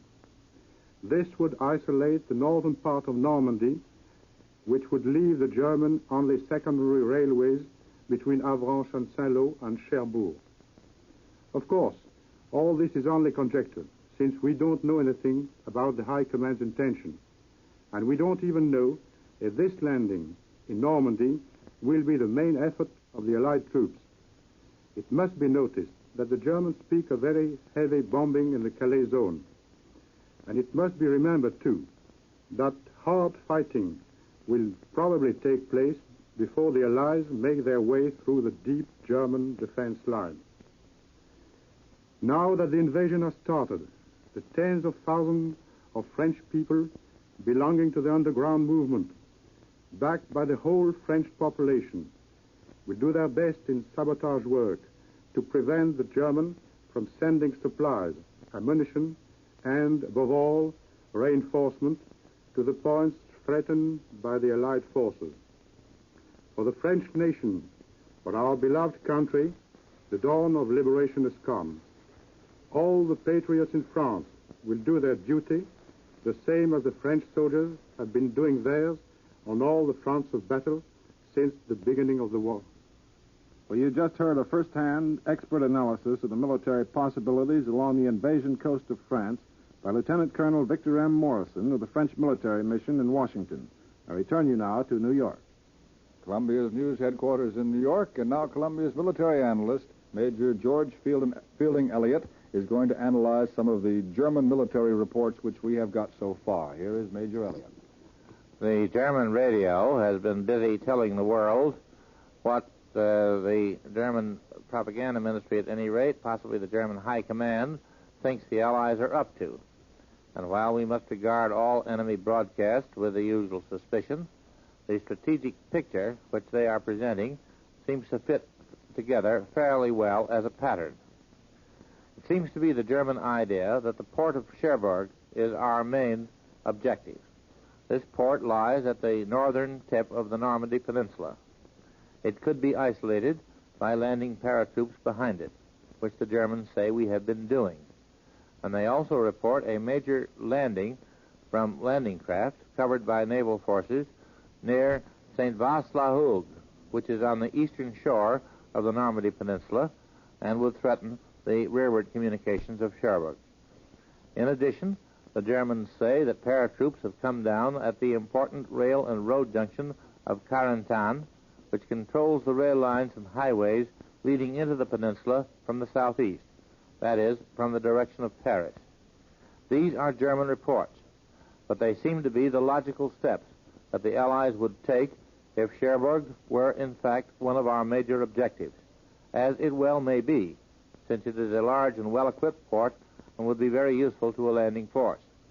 The Germans also say that other landings are taking place along the strip of coast between the Normandy Peninsula and the port of Le Havre, which lies at the mouth of the River Seine about 60 miles east of the Normandy Peninsula in a straight line, though the length of coast between the 2 points is about 100 miles. They say that we are landing in the mouths of the rivers along this coast, the principal of which are the River Ver and the River Orne. This would also be quite likely, as an attempt to get the port of Le Havre as well as Cherbourg would make a good deal of sense, as you've just heard Colonel Morrison tell you. But we must remember that these are all German reports so far, and we have had no word from any Allied source of the places where our landings are actually taking place, except for a British radio report just picked up by Columbia's shortwave listening station, which in a broadcast directed to Europe say that war correspondent dispatches state that the first reports of the Allied landings in Normandy are good. This is the first report we have had from any Allied source which has said that we were landing in Normandy. But that would seem to confirm, at least so far as general direction is concerned, the German reports that we have received. Another German report says places the strength of the forces which have been landed by from the air as 4 parachute divisions. Well, actually, in the Allied forces, there are no such thing as a parachute division, but there is such a thing as an airborne division, which consists partly of parachute troops and partly of airborne troops in air transports and in gliders. The parachutists prepare the way by seizing a landing field, and then the transports and gliders come in when the landing field has been seized and prepared by the parachutists. If we have landed anything like 4 airborne divisions behind the German lines to cut their communications, and especially to cut off the approaches to the Normandy Peninsula, it would seem that we would have a very good chance of success in this operation, as this would be an extremely strong force and probably a good deal stronger than the Germans could concentrate in that locality within 24 or even 48 hours. So that the remarks of Prime Minister Churchill that the operation has been successfully begun seem in this respect to be borne out by the Germans themselves in their statement of the size of the force that has been landed. The Germans, of course, make various claims about wiping out parachute detachments and so on, but the German radio is given to these extravagant claims, and against them we can put the sober statement of the British Prime Minister that at least the first phase of our operations is being successfully carried out. And now, here once again is Bob Trout. We've been listening to Columbia's military analyst, Major George Fielding Elliott, here in Columbia's news headquarters in New York City. We've had a bulletin from Supreme Headquarters Allied Expeditionary Force, which has just come in from Great Britain. It says, German destroyers and E-boats are rushing into the operational area off the northern coast of France and no doubt are being dealt with by the Allies. This is the announcement which was made a few moments ago at Supreme Headquarters of the Allied Expeditionary Force somewhere in Great Britain. An Allied military commentator there at headquarters announced that each hour for the invasion today ranged from 6 to 8 a.m. in Great Britain, which was midnight Monday to 2 a.m. Tuesday Eastern Wartime. German broadcasts, you know, are saying that a furious battle between German E-boats and Allied warships is raging off Le Havre. But that is the latest official word from the military spokesman at Supreme Headquarters that German destroyers and E-boats are rushing into the operational area and no doubt are being dealt with.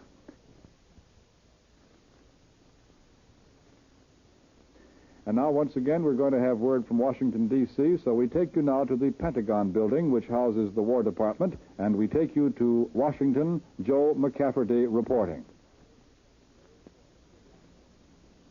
Military experts here at the Pentagon building point out that this invasion, like so many we have accomplished in other phases of the war, is a waterborne operation, for there are no land avenues open in order for us to reach and engage the enemy.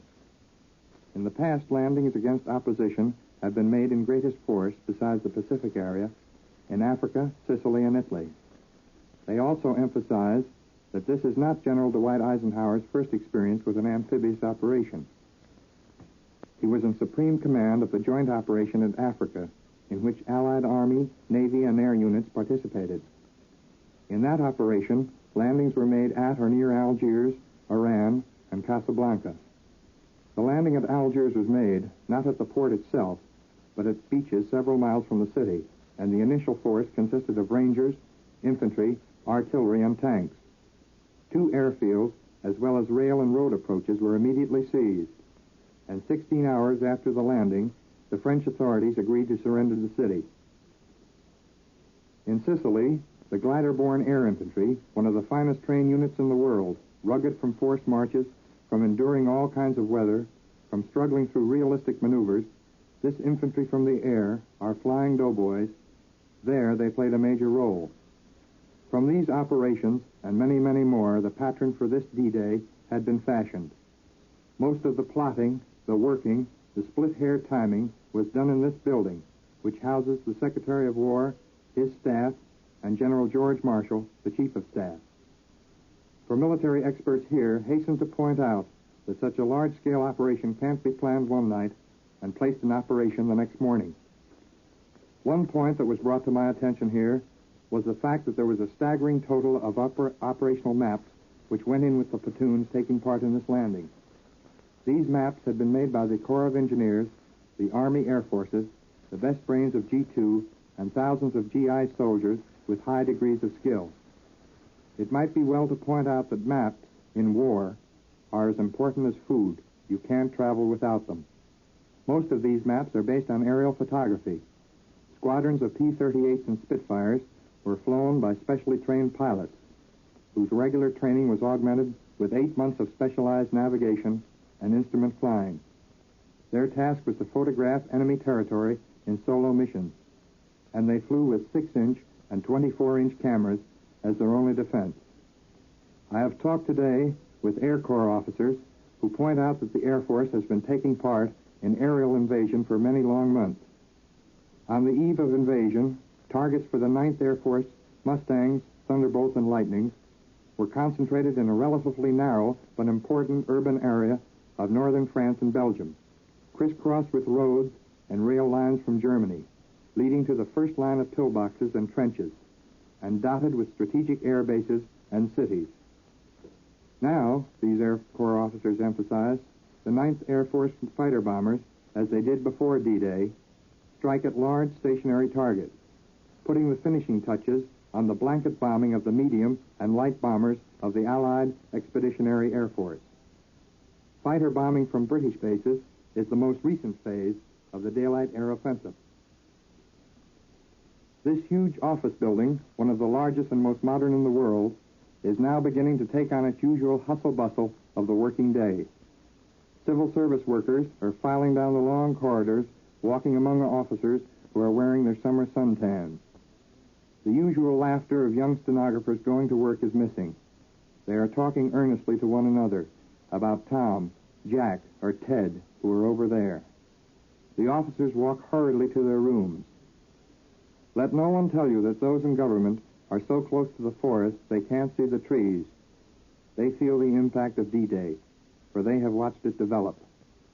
Almost every office in this huge building, which houses some 35,000 people, had a hand in doing something towards preparing for the invasion. Secret and confidential material on plans for D-Day have gone through hundreds of trusted hands. One colonel, who has been keeping a chart on absenteeism, said that for the past few months the chart hadn't been used. They're always on the job, he said. Although only a chosen few knew when the day would arrive, the atmosphere here in the Pentagon building has been tense for several weeks. Only yesterday, when I paid a routine visit to the Bureau of Public Relations, my escort past the police guard said, "I have a feeling that something is going to happen, and happen soon." I return you now to New York. Columbia's news headquarters in New York once again. Bob Trout speaking. Now let's go over the latest news that has come in while we've been listening to our correspondent in Washington, D.C. And to remind you once again, some of this might be a bit repetitious because our audience is gradually growing as the morning continues in New York, and as people get up who haven't heard about the invasion. We shall continue to repeat the essential news as we run in the new facts which do come in. Now, here's the first one. London, June 6. Royal Air Force bombers last night blasted the northwest German railway center of Osnabrück, the Air Ministry tells us, and all planes returned safely.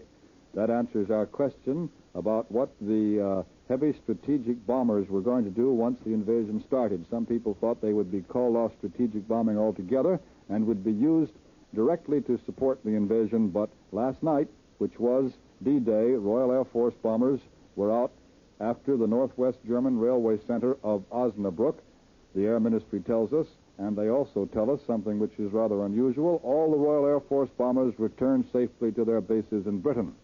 Earlier I told you that at Supreme Headquarters, Allied Expeditionary Force in Britain, a spokesman had said German destroyers and E-boats are rushing into the operational area off the northern coast of France and no doubt are being dealt with by the Allies. Those are the words of a military spokesman at Supreme Headquarters in Great Britain, and they were released about 30 minutes ago. Not quite that, as a matter of fact. A bulletin from an 8th United States Army Air Force photo reconnaissance base in Britain tells us Allied landing forces have established beachheads on the coast of northern France and are slashing their way inland.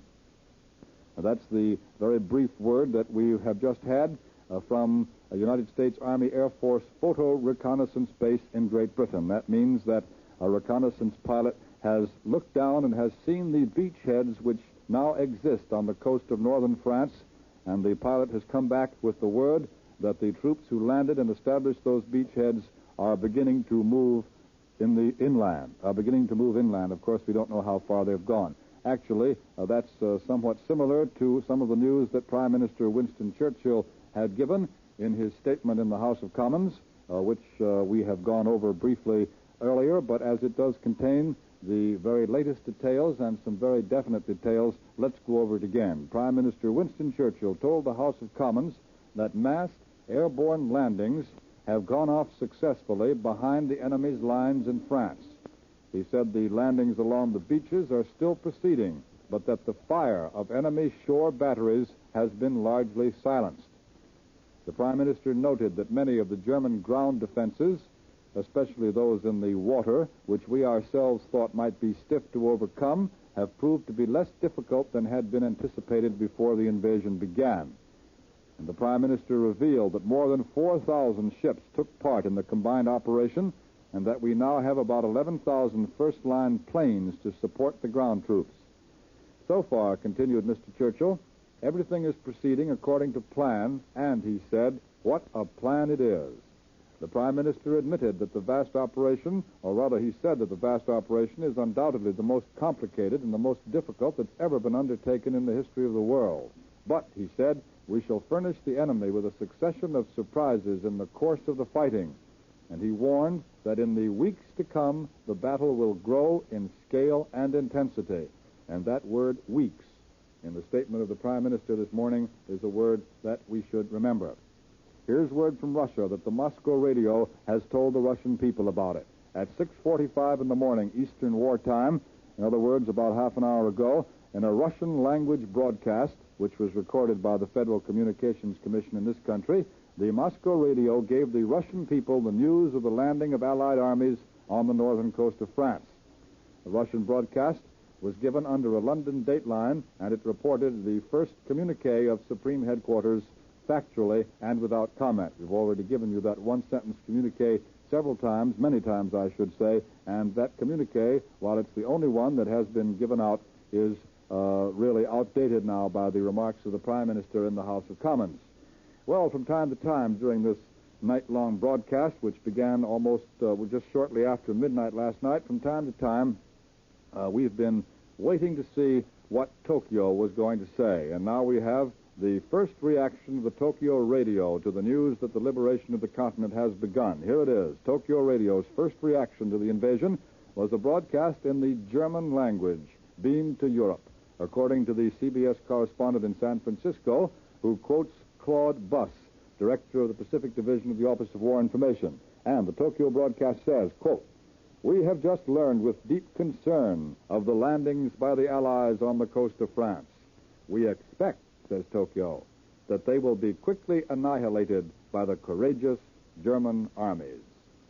That's the full text of the Japanese announcement, a very short announcement given in the German language, and that, so far, is all that Tokyo has said about it. That's a broadcast which Tokyo put out for foreign consumption. The foreign, in this case, means us, and so far, the OWI on the West Coast tells us the Japanese people have not been told the news that the invasion has begun.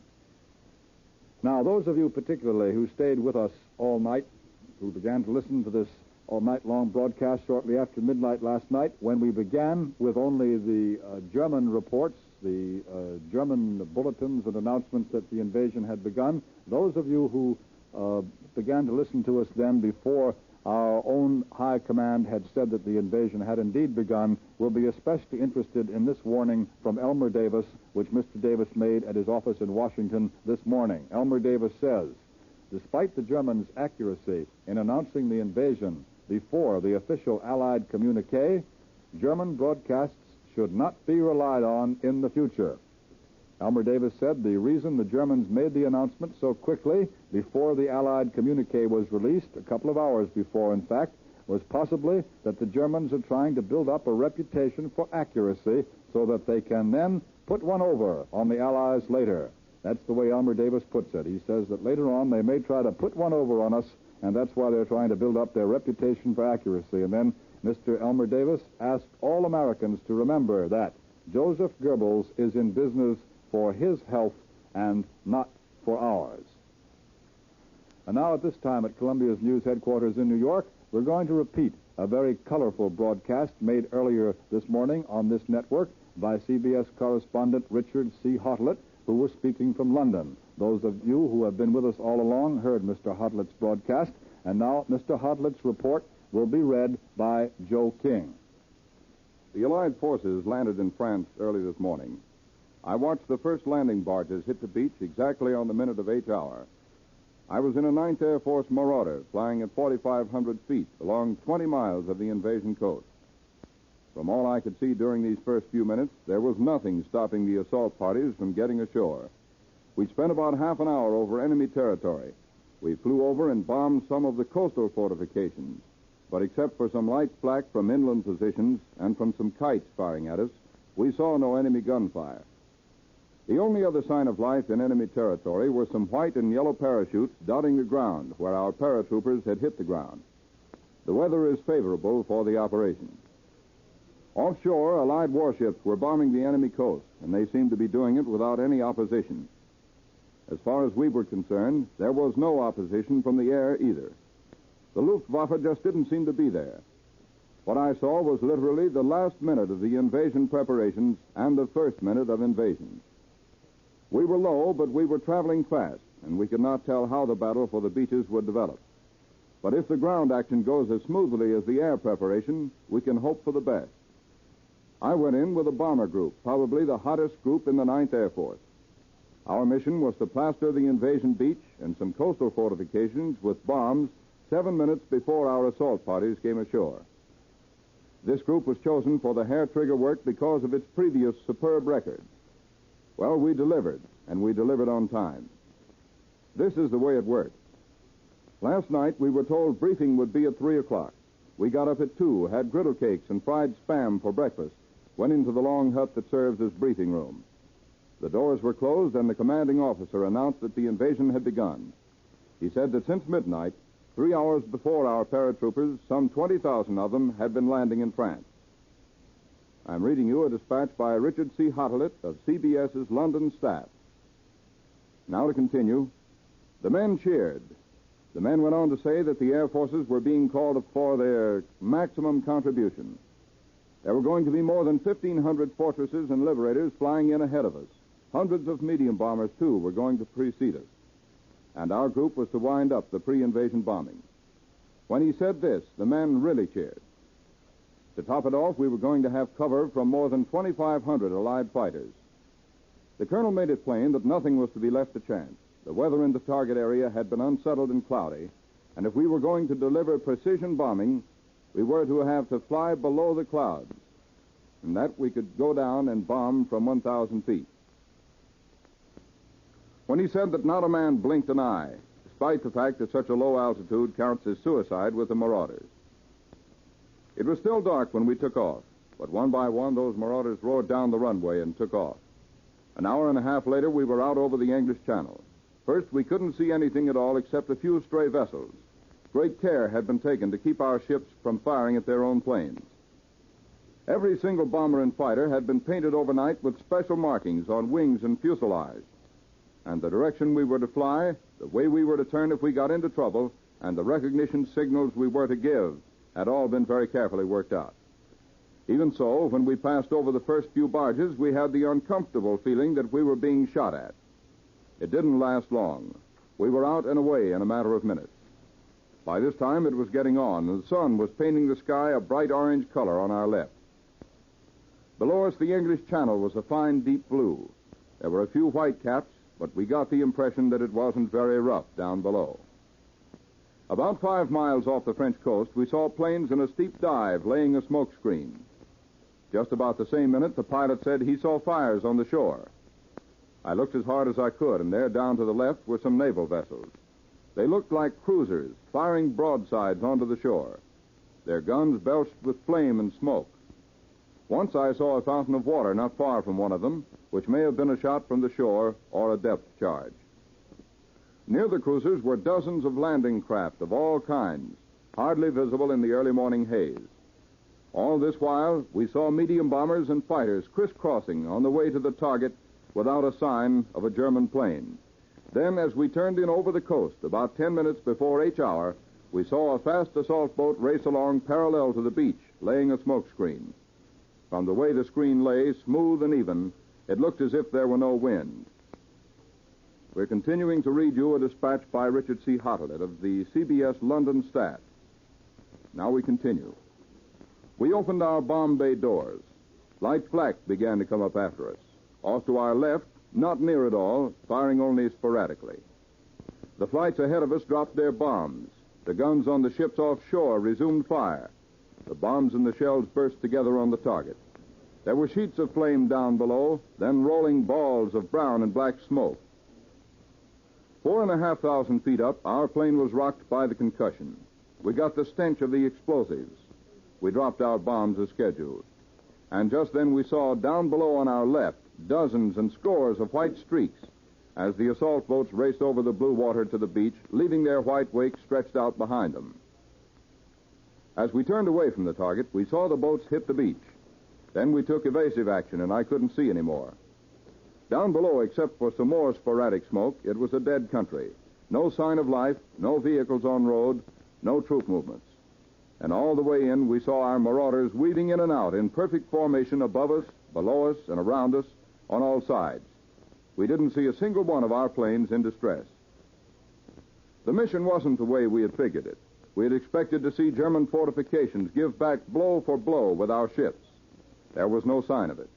We had expected to see the Luftwaffe out in its full remaining strength to try to stop our planes or at least strike a blow against our landing craft.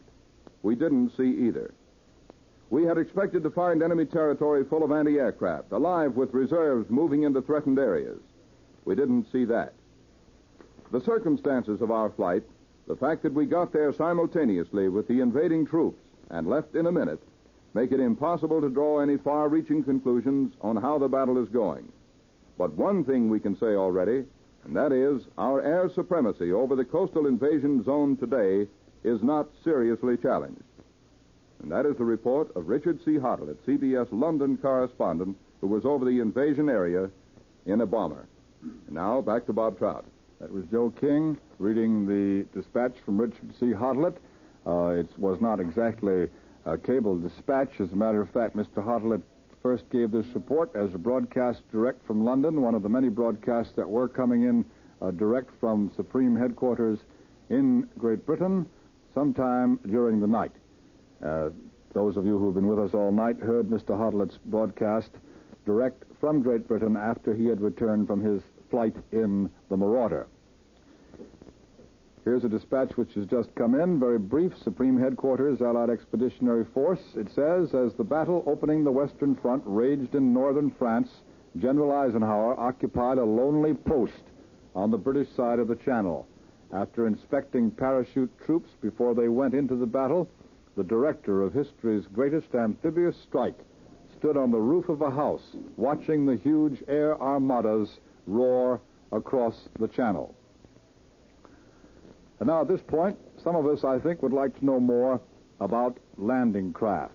And so here at Columbia's news headquarters in New York is Major George Fielding Elliott, Columbia's military analyst, who is going to give us a little talk about landing craft at this point. And then later on, we shall continue to give you the news as it comes in to keep you up to date and to refresh you with what we have already given you before. Here is Major Elliott. Before beginning to talk to you about landing craft, here is a dispatch which has just come in, dated at Army Group Headquarters.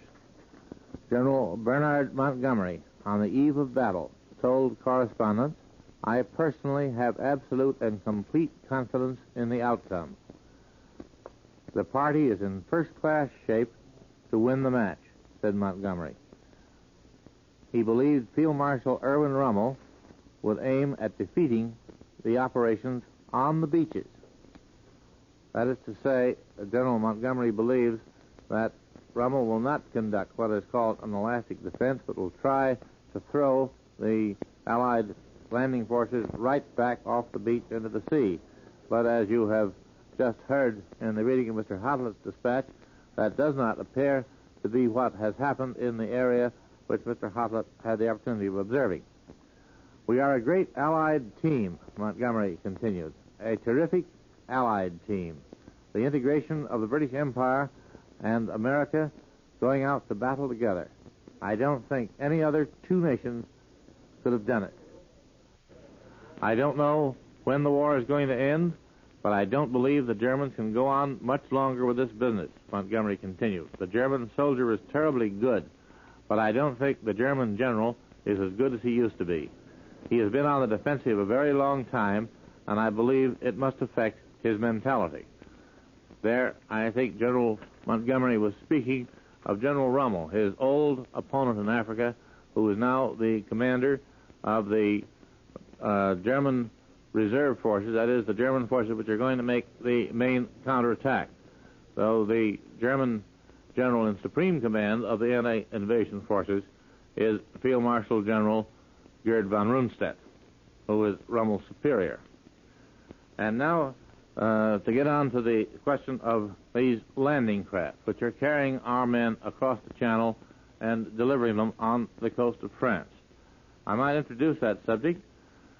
by reading a dispatch from Supreme Headquarters Allied Expeditionary Force, which I think has been read previously in these broadcasts, which says as follows: German destroyers and E-boats are rushing into the operational area off the northern coast of France and no doubt are being dealt with by the Allies. It would be natural for the Germans to put what few destroyers they have, they don't have many left, and their E-boats, that is, their fast and heavily armed motorboats, in an attempt to attack our landing craft. Now let's see what some of these landing craft are like. There are well over 50 different types of landing craft in service, each designed for a particular task in the complex operation of seaborne invasion. The uses of landing craft do not end once the first wave of invasion is past and the beachhead secured. These craft continue to bring in the equipment and supplies from the bigger ships until docking facilities are available. Landing craft may also be needed to help the Army in land operations.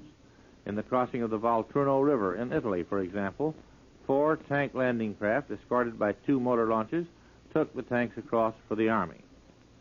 And we must remember also that landing craft are vulnerable to artillery fire and to air attack, and usually a good many of them are damaged in the course of invasion operations.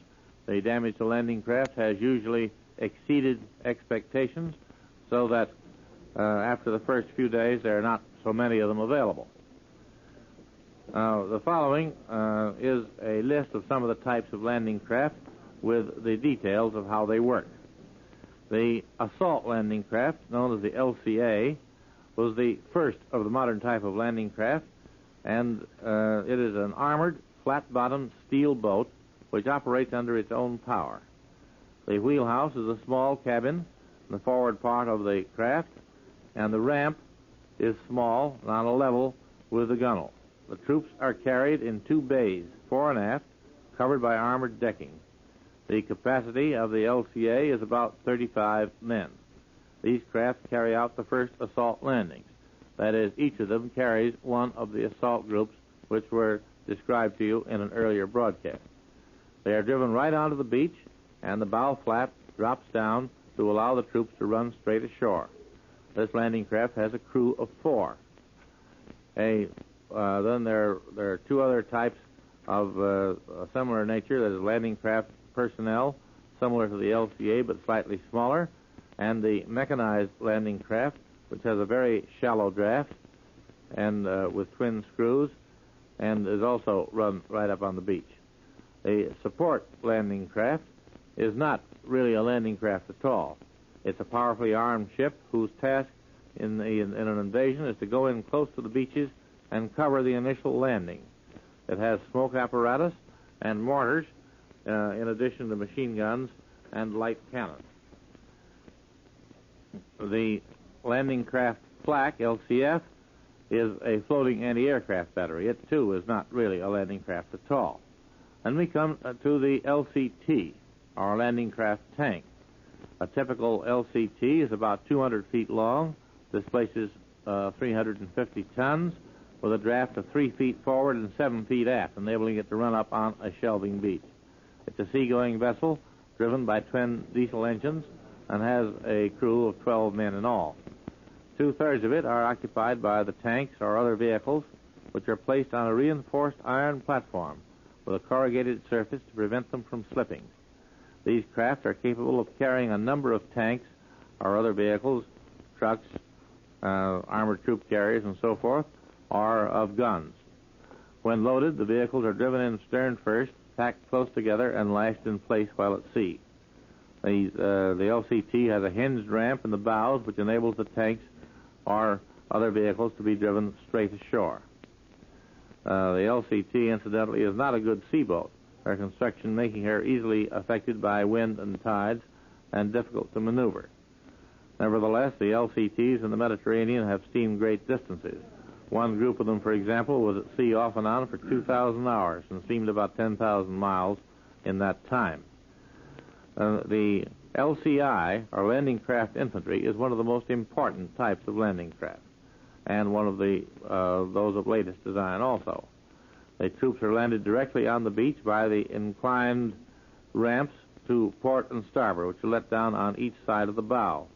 This type is considerably larger than the LCA, that is the assault group, which holds 30 to 35 men. This one will hold a full rifle company of infantry, about 200 men altogether. Then we come to a still larger ship, the LSD, or landing ship tank. These ships are the major tank landing craft. They have a shallow draft and are able to go close inshore to discharge their cargoes, the vehicles being driven directly onto the beach from the bows, which open for the purpose. Two huge doors opening to port and starboard. They resemble an oil tanker when seen in profile, with a funnel aft, and they're really large ships. They're being vessels of approximately 5,500 tons. The landing ship infantry is the corresponding size in the infantry type of ship, a large vessel of several thousand tons, somewhat resembling a small ocean liner. It's the main infantry carrying unit of the invasion craft. It anchors offshore and lowers barges or assault craft from her davits in which the troops are carried ashore. This type of ship is not usually run up on the beach. Then there is the very useful little amphibious craft known as the Duck. It also is not a landing craft in the normal sense, because it can float and propel itself in the water and also on shore.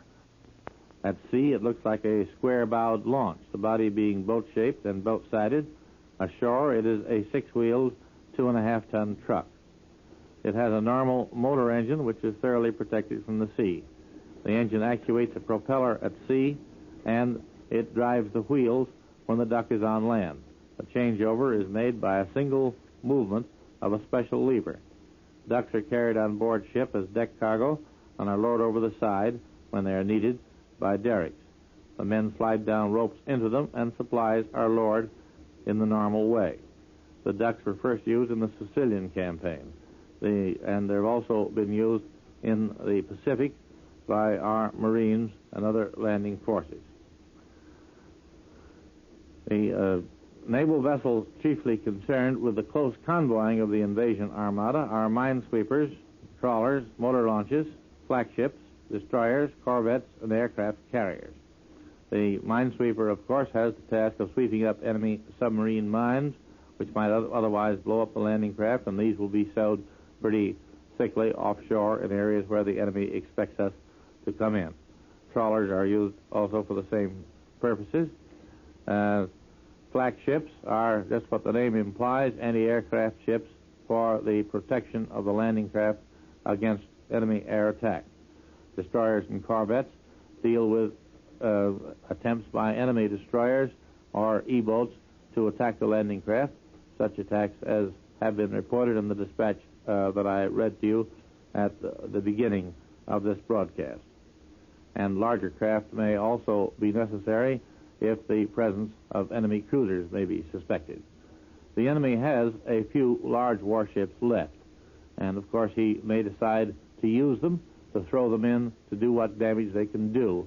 We may be very sure that the Allied naval forces are taking adequate precautions against any such attempt. Finally, aircraft carriers may be necessary in order to protect the flanks of the movement across the channel against any attempt by the enemy to attack them from up or down channel.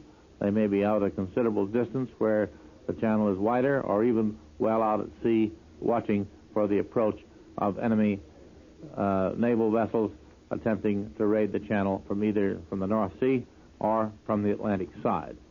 This may give you some idea of the landing craft which our men are using, which are conveying them across the channel to France, and some idea also of the immense complexity of the operation which we are now undertaking. And now, here once again is Bob Trout. You've been listening to Major George Fielding Elliott, Columbia's military analyst, here at Columbia's news headquarters in New York. Now, before going on with our running coverage of the invasion, which has now started in northern France, let me tell you briefly a few of our immediate plans. In approximately 4 minutes from now, Just before 7:45, we're going to pause for 30 seconds for station identification, and then at 8 o'clock Eastern War Time, we're going to switch to London for another one of those pool broadcasts. Pool, you know, means that the correspondents are pooling their copy in this early stage of the invasion. We've already had several of these pool broadcasts in which we've heard correspondents who represent several various organizations. Among them, of course, we heard our own correspondents. For instance, Richard C. Hottelet, who made the trip over the enemy coast in a Marauder plane and who, sometime during last night, spoke to us directly from Supreme Headquarters in Great Britain and described his flight for us. Also, later in the afternoon, King George VI of Great Britain will broadcast at 3 p.m. Eastern War Time. 3 p.m. Eastern War Time, and of course, the Columbia Network will carry the broadcast speech of King George, which will be made in London. General de Gaulle has arrived in London. We got that word some time ago, hours ago, sometime during the night, as a matter of fact. We don't know whether he will broadcast, but it's quite possible. And, of course, if General de Gaulle does make a broadcast, which is offered for rebroadcast here in the United States, you will hear that, too, over this network. Now, we have quite a few things that we could tell you. Here's a little additional detail on the statement which Prime Minister Winston Churchill made in the House of Commons. And we find in this latest edition that there was grim news as well as good in Mr. Churchill's statement. In discussing the Battle of the Anzio beachhead in Italy, which was established last January and which was held against heavy German counterattacks, Prime Minister Churchill said the Allies lost about 20,000 men and the Germans 25,000. Those are the figures in the Battle of the Anzio beachhead, which Mr. Churchill has given to the House of Commons today. The Battle of the Anzio beachhead in Italy cost the Allies some 20,000 men and cost the Germans some 25,000 men. But Mr. Churchill said the Anzio landing had in the end borne good fruit by forcing Adolf Hitler to send south of Rome 8 or 9 divisions which he might well have needed elsewhere. The latest word from Supreme Headquarters, a brief dispatch which has just come into Columbia's news headquarters here in New York, says, Allied troops have secured a beachhead and dug in military circles here heard early this afternoon. That's a rather interesting wording. That is not an official communique by any means. All it says is that the dispatch from Supreme Headquarters in Great Britain is quoting military circles there as saying that Allied troops have secured a beachhead and have dug in. And then it goes on to say simply, it is not known presently how deep the penetrations are. Now, just to tell you once again briefly of our plans, at 8 o'clock, that will be in 15 minutes from now approximately, we are going to bring a broadcast to you direct from London, a pool broadcast, and we hope that you will be with us as we continue our invasion coverage. We've been broadcasting all through the night, starting shortly after midnight last night when the Germans first began to put out their reports that the invasion had begun. It was some hours later, it was 3:30 in New York, when the first communique was released in Great Britain, and we learned that the German reports had this time been right and that the invasion of northern France had indeed begun. Well, we shall hear our next broadcast direct from London in approximately 15 minutes, a pool broadcast. And now we're coming to the time when we pause for 30 seconds for station identification. This is Bob Trout speaking to you from Columbia's news headquarters in New York City as Columbia continues its invasion coverage. This is CBS, the Columbia Broadcasting System. Broadcasting from America to France for the Office of War Information, in addition to doing his regular broadcasts for CBS audiences here in our own country. And now, here is Mr. Calvin. You heard Bob Trout report a few minutes ago the news from Stockholm about the Allies landing at 12 points on the coast of France between Le Havre and the Cherbourg Peninsula, with the evident aim, according to these dispatches, of driving straight on to Paris. If that is the way our drive is developing, it's significant to recall President Roosevelt's words only 2 nights ago to the effect that Rome was the first of Europe's great capitals to fall to Allied arms and that 2 others were due to be captured, by which he may well have meant that Paris was next on the list. At any rate, you can well imagine the excitement of the excitable French people as news from our radio is flashed to them and they see the Allies landing in their own beloved Normandy countryside for the liberation of which they've waited so long. We can be sure that the French underground is offering valuable aid to our landing forces and that sabotage of the German defenses is being carried out wherever possible. Some Frenchmen may have been disappointed that General de Gaulle, who has now arrived in England from Algiers, has not as yet broadcast to France, so far as we know. Those speeches by the Premier of Belgium and the Premier of Holland were broadcast hours ago to their people. But it is announced that General de Gaulle will broadcast later in the day. It'll be useful at this stage of the invasion news to give you a little background on the kind of country that our boys are going on into in northern France. Northern France, the only definite locality term used so far by the official Allied communique issued this morning at 3:32 a.m. Eastern Wartime from General Eisenhower's headquarters. Militarily, northern France includes an area approximately 100 miles deep, extending from the frontier of Belgium through Paris to the mouth of the Loire River on the Bay of Biscay. This area is roughly rectangular. I hope you have a map in front of you now to follow me, and is bounded on the south by the Loire, Oise, and Sambre rivers. 2 peninsulas thrust out into the English Channel. One is the province of Brittany in the extreme west, from which so far we've had no reports of any Allied invasion activity, and the other is the peninsula known as Cotentin, on which Cherbourg, that great port familiar before the war to so many transatlantic American travelers, where Cherbourg is located. In general, this area of northern France is a rolling plateau varying in elevation from 200 to 650 feet. However, there are some low mountains in Brittany and another low range in South Normandy. In the area where our boys are reported landing, not officially by the Allies, but by the Germans and by these roundabout dispatches from Stockholm, in the area where our boys are reported landing, some of the finest, broadest, and best beaches in the world are located, ideal for landings of landing craft and landing craft tanks. In places, the plateau inland extends all the way to the English Channel, with cliffs along the seashore averaging about 200 feet in height. This, of course, would make infantry landings more difficult, but not impossible.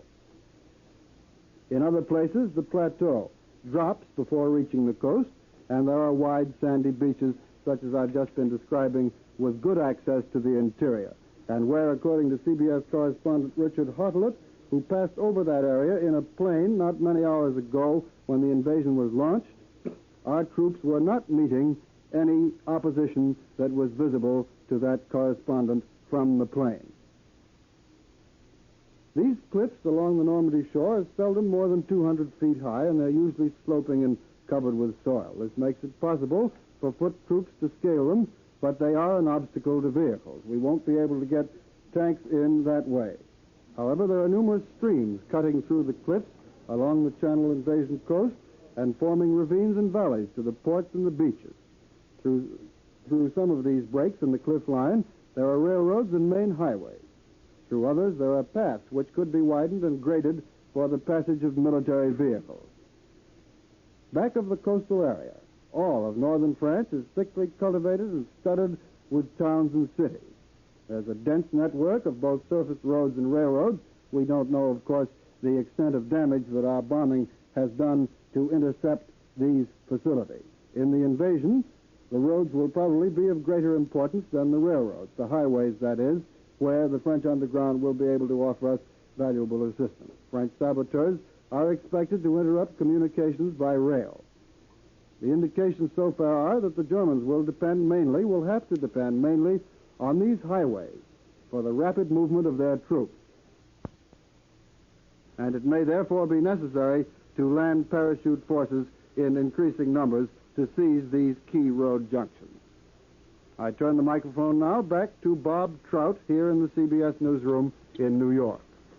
Ned Calmer has been giving us some facts about the coastal area of France, and now here on the other side of me in our CBS News headquarters is our war correspondent, Quentin Reynolds, who is going to discuss some of the German defenses which Allied troops may have met this morning on the coast of northern France.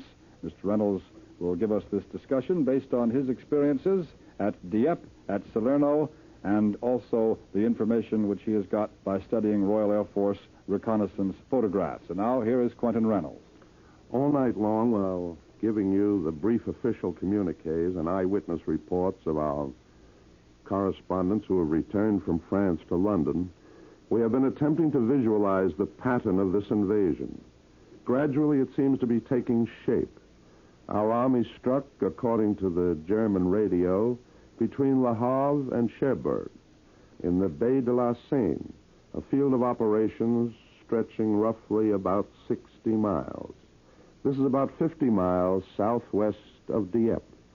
Ned Calmer has just described the terrain of that part of France to you.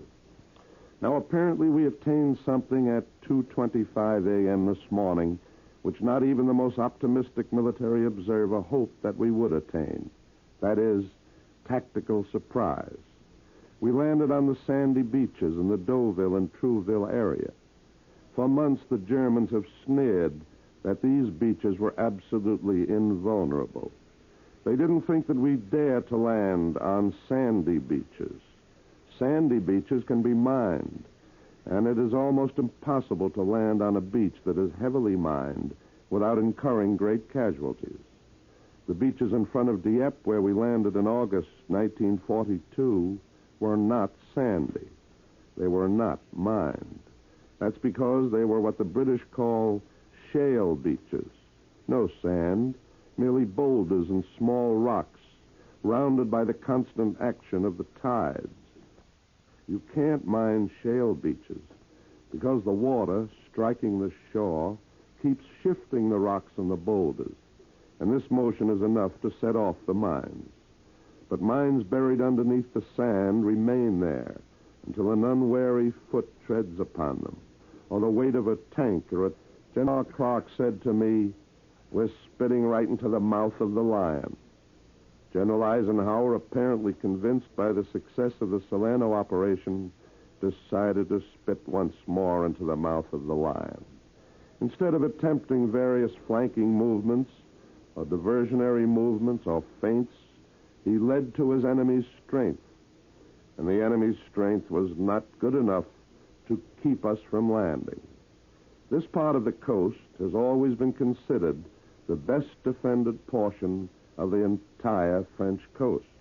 In short, Eisenhower and Montgomery attempted to trump Germany's ace, and early reports indicate that General Ike took the trick.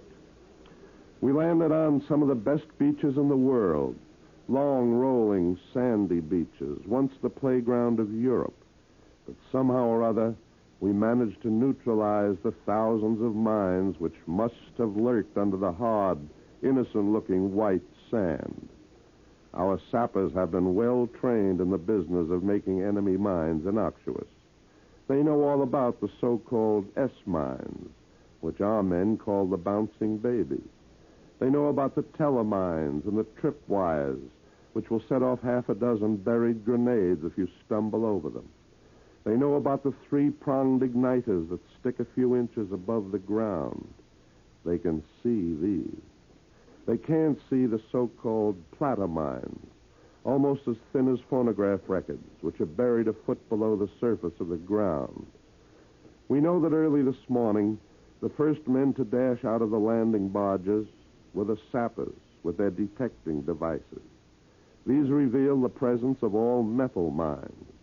They do not reveal the presence of the plastic mines the Germans used in Sicily and on the road to Rome.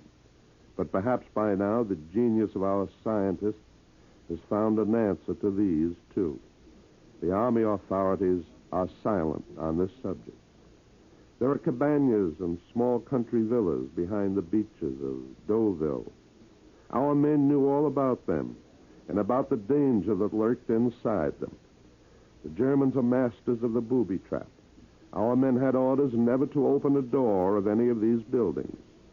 You turn the doorknob, and a bomb will explode. Instead, our men were told to send a blast of Tommy gun fire at the doorknob, shoot off the lock, push the door open with a long stick, and then enter.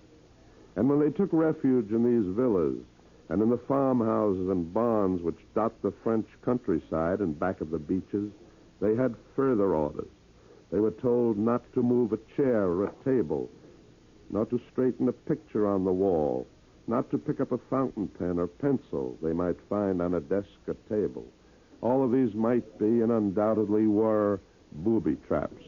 At Dieppe, every farmhouse was mined or booby-trapped in this manner. These were merely some of the initial barriers our men encountered, and which we have all seen here in RAF reconnaissance photographs. We know this from the photographs and from past experiences in amphibious landings. How successfully our men conquered these diabolically clever defenses can best be realized by the fact that some 3 hours ago, the German radio admitted that American troops were fighting 10 miles inland. That is Quentin Reynolds, who's been speaking to us here at Columbia's news headquarters in New York. Now, just to remind you again, we're going to bring you a broadcast from England in approximately 30 seconds, but now we break for 30 seconds for station identification. Bob Trout speaking at our news headquarters in New York. This is CBS, the Columbia Broadcasting System.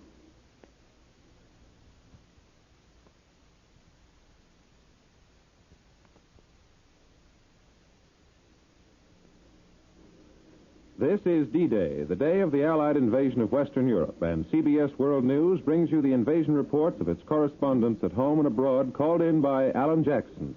This is the situation at the moment. Allied troops have landed along a 100-mile stretch of the French coast. Thousands of paratroopers and glider-borne forces have descended behind the enemy lines. Thousands of Allied warplanes are supporting the operation, and so far it appears to have met little opposition. The greatest naval armada in history took the troops across the channel. And now here is Alan Jackson, one of Columbia's news editors. American radio correspondents in London are ready now with the latest details of the invasion. First, we hear from CBS correspondent Richard C. Huttlett. Go ahead, London.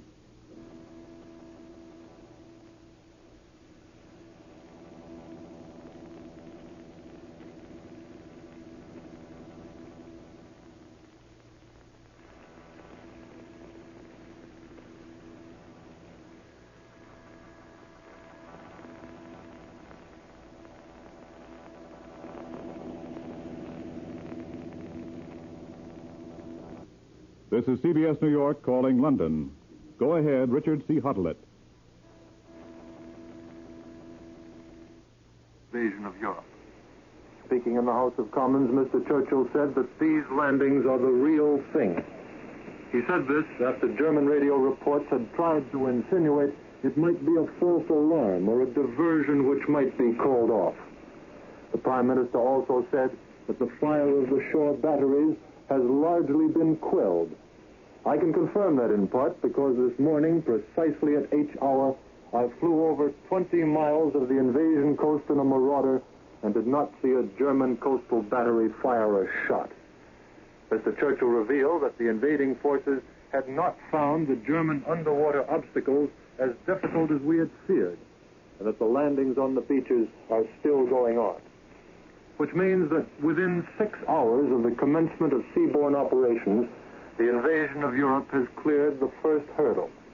Not only that, but the progress has been so satisfactory in this initial phase that Mr. Churchill felt able to say, we may have had tactical surprise. This is excellent news. But it's well to remember that the critical period of an operation on this scale is expected to last at least a week. The men are on the beach now, but until enough heavy equipment is ashore to deal with German counterattacks, we are not out of danger. We must expect those counterattacks momentarily. We may be cautious here in London this morning, but don't get the impression we're gloomy. Far from it. The strength that's been thrown into this operation is staggering. Mr. Churchill said that more than 4,000 ships and several thousand smaller craft have already crossed the channel. He told of the massed airborne landings behind the enemy lines. The Germans say we landed 4 divisions by parachute and glider, which may be somewhat exaggerated, but there were at least 20,000. And the Prime Minister gave another example of how many chips we have in this game by announcing that the Allied Expeditionary Force is sustained by 11,000 first-line aircraft, which can be called upon as needed. This is another fact of considerable significance. It's another way of saying that the Royal Air Force is prepared to put its night bombers into the sky by daylight if the need should arise. With the RAF ready to bomb by day in an emergency, we could carry out in any threatened area a bombing offensive without equal or precedent. The British Prime Minister wound up his short resume in the House of Commons by saying that as the battle grows in size and intensity for many weeks, we will give the enemy many more surprises. The remarkably swift development of this first day is pointed up by the fact that Mr. Churchill felt it possible to make the statement he did only 2 hours after the Supreme Command here issued a cautious and vague communique.